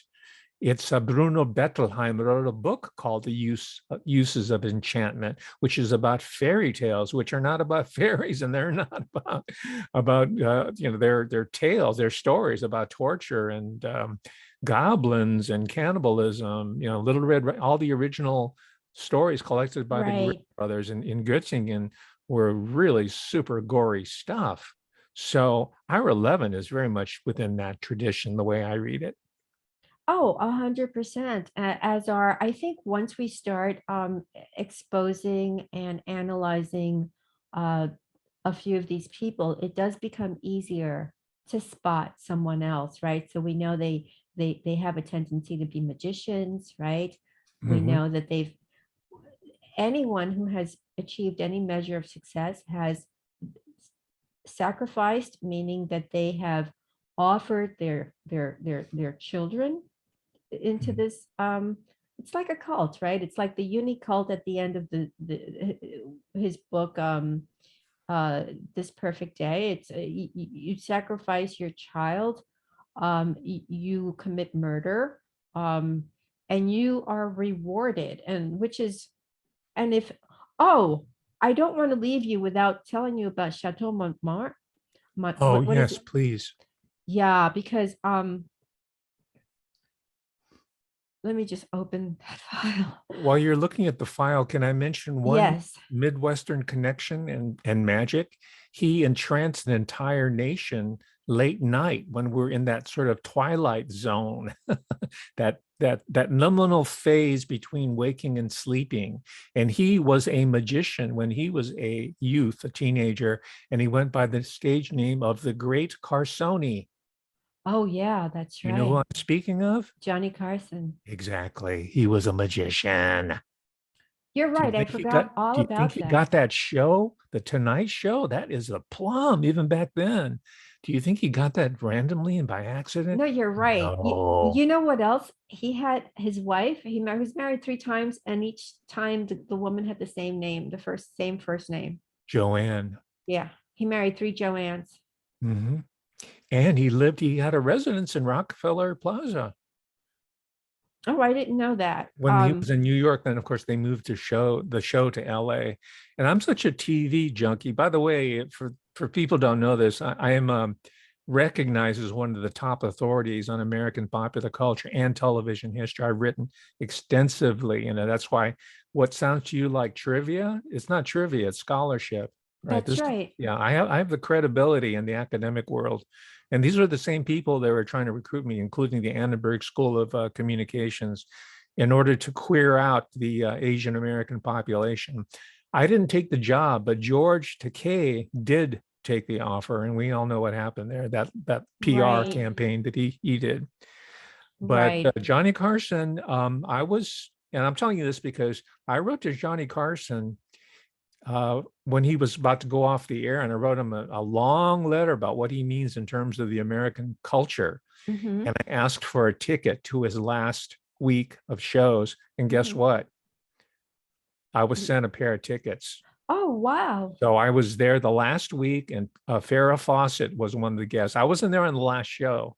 The very Mm-hmm. last show was strictly family members, corporate executives from NBC, Wow. high VIPs. But I got in the last week. Oh, that's great. Incredible. I took my friend. His name's Carl Boggs. I have a witness. He Yeah, was there. that's I got wonderful two that you did tickets. that. Well, Yes, yeah, that's we Johnny have to think Carson. about him. And now, of course, you bring to mind Ed Sullivan, who must have been part of the in crowd, right? And Yes, the other one, the Forever Young teenager, what was Dick Clark? I Dick think that Clark. we can put all these guys in the same box. And later, I hope you'll go in on Vidal Sassoon, the man who invented uh, hair care, boutique salon hair care for Middle America. Well, I can do that right now before we close. He was financed by the Rickless family, because I was part of the whole thing. Oh, no. But this time they used, so Michelle Rickless had three, from his first marriage, he had three children. And then when he married Pia Zadora, he had two more. The first three children were Marcia was the firstborn. She was born overseas, in Palestine before it was Israel. Then in once he arrived in Ohio, then he had Mona Ackerman, uh, who married Ackerman, who was connected to the Franklin child abuse case, who chaired the committee, who reprimanded the SEC because they did not catch Bernie Kornfeld. I'm sorry, not Bernie Kornfeld, Bernie Madoff. And that was the biggest. I watched it just with my jaw dropped, thinking, oh, he's acting, because he was part of it. Bernie Madoff was part of it. But so that they used Marcia Rickless, who married then Al Hirschfeld, who then became a partner of Stephen Hoffenberg, who was a partner of Jeffrey Epstein. All these people just are just, despite the fact that we go through the generations, right? They're interconnected with the same people. So they used Marcia Rickless uh, as the person through which they would fund Vidal Sassoon. And Mhm. they did the same thing with the Epstein situation. And again, for some reason, I'm blanking out on they did the same thing with Jay Sebring. I forget who funded Jay Sebring, but each one of these, every generation needs, who's connected to Hollywood, they need a place to send, because they're young girls, right? They need a place to send the young girls. Uh, there's also a reason that the hair is important. It's important for, I'm going to call it magic, so that uh, if a certain hairstyle is used and this person is with another individual, but that hairstyle is used by another person, maybe it's a photographer, it's somebody doing a nefarious activity for these people. They'll remember the hairstyle, but they may not remember. So it's like the Stepford Wives syndrome. They will not remember the specific person. It's a magician's trick. So they use the somebody like him uh, to create a certain hairstyle, maybe to replicate it on other people who are going to then fool the mark into not remembering, well, can you pick out the person from this lineup, or can you tell us what the person looked like? And of course, it would look like someone else. And so they use these people for their continued trafficking, which brings in a lot of money. Mhm. And of course, you have the blackmail. And So for indeed, Roman Polanski brought in his friend Vidal Sassoon onto the set to shear Mia Farrow's ritualistically her long blonde hair, which she was famous for in that series, that weekly series, the Peyton Place TV show, right, where she played the virginal, very introspective. She wanted to be a writer when she grew up, Allison McKenzie. yeah, And the yeah, public, I was around at the time, and and it was big news that, oh no, Mia Farrow cut her hair. yeah. And when she made Rosemary's Baby, I don't know if I said this earlier, but she was married to Frank Sinatra, who was friendly with John F. Kennedy. Um, and he did not want her to make the film. They had only been married for a very short time, so she really wanted to make this film, and he divorced her because of it. She then became involved with Woody Allen, and I'm working on a lead that someone connected to Ira Levin in a familial, like he's a family member, introduced Farrow to Woody Allen, because I'm working on it, so I'm just going to leave it there, because then she becomes involved with Woody Allen. Um, they never get married. However, they do have uh, their partners, and they have this brood of children. When she discovers, I believe it was in 1991, something like that, that Woody Allen has been molesting her adopted daughter, Dylan, who was 7 at the time. They have, they have this bitter breakup. And then she's represented by Alan Dershowitz. I don't think anybody knows this because it's been scrubbed. Um, Woody Allen goes ahead and has a news conference at the Plaza Hotel. Who owns the Plaza Hotel at the time that he has his news conference? Donald Trump. So that, again, they have insiders like J.C. Bring or Vidal Sassoon, Alan Dershowitz, who I always said is a Mossad consigliere. And Sebring was murdered at the That's right. Cielo house, Cielo Yeah, Drive, along yeah, with Sharon Tate and Wojciech Frykowski, Abigail Folger. Yes. yeah. So I mean, there are a lot of murders. So like at the Chateau Marmont, which became the temporary home of Sharon Tate and Roman Polanski before they moved into Cielo Drive, was this castle-like hotel, very popular in Los Angeles. It later on in I believe it was 1992, it is purchased by Andre Balaz. So I'm going to spell his last name, B as in boy, Alazs. He is a friend of Jeffrey Epstein. He is in his black book. He is connected to some of Epstein's top-notch, very wealthy recruiters, like Rachel Chandler, who I discussed in the last show. However, weird things have happened in the Hotel Chateau Marmont, and I will just talk about one of them. John Belushi died of an overdose on March 5th, 1982. However, in one of the bungalows, it was said that he died of an overdose. Who was with him in the room when he died? There were 2 people with him. One was Johnny Depp. The other one was Robin Williams. Right after the death of John Belushi, Robin Williams' career took off with Mork and Mindy and all of that. So things have happened in that hotel, which I believe are more sacrificial murders. As you can see, it's like they become, allegedly, they kill each other, right? They sacrifice each other, Mhm. so that they then can get what they have. So it's all of it's the satanic layers there.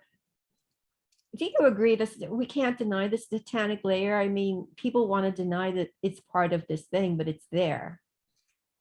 I absolutely agree. Okay. Well, it's always an honor for me to speak with you, and I thank you for this. And again, I will urge everyone, if you're not following Professor Hamamoto, go to YouTube right now, pull him up, subscribe to his incredible channels. I think you have, how many do you have? 3 or? Well, I have two main ones. One is the primary one is Professor Hamamoto, which was just restored by TubeU. And I have a backup channel that's called Daryl Y. Hamamoto, PhD. I would like to get that one up to 1,000 subscriptions. That's the one I go to when I'm kicked off of TubeU. Right. And I became a member of your Patreon, and I suggest that you guys do the same thing. It doesn't cost a lot of money, and the information that Daryl Hamamoto uploads continuously is very informative, because it helps you. It gives you a starting place to do your own research, real research. And he's by far, you've never heard me go on like this about anyone else. And I have been on other people's podcasts many times, and I don't know that they've all been very kind and they're all very nice people, but I've never been as excited to have connected with Professor Hamamoto. We're like-minded. So if you're following me, you have to follow him. Well, I want to Thank you thank so everyone, and much. thank you again. Well, people like the video, please. It's going to air on his channel. It'll air on my channel. We've come together to help put this information out to our combined audiences, because his audience and my audience seem to think alike. So this is a way for us to spread information as broadly as we can. And I hope that we've done that today. And I can't thank you enough, Kirby, for inviting me on this morning. As usual, it's a scintillating discussion. As you're talking, it just triggers all kinds of new information and connections with me. And I just have one request. I hope that you will work up a talk on your findings about the whole Rh negative phenomenon and your position within it. As we know, it's really connected by bloodlines, all of these networks of power. Well, thank you for bringing it to my attention, because until I met you, I never gave it a second thought. I will now. Wonderful. Thanks again for the invitation to be with you here today. And Yeah, thank well, you, thank you ladies for and gentlemen, joining for me. listening. Okie doke. Bye, everybody. Have a good day. Like our videos. Bye.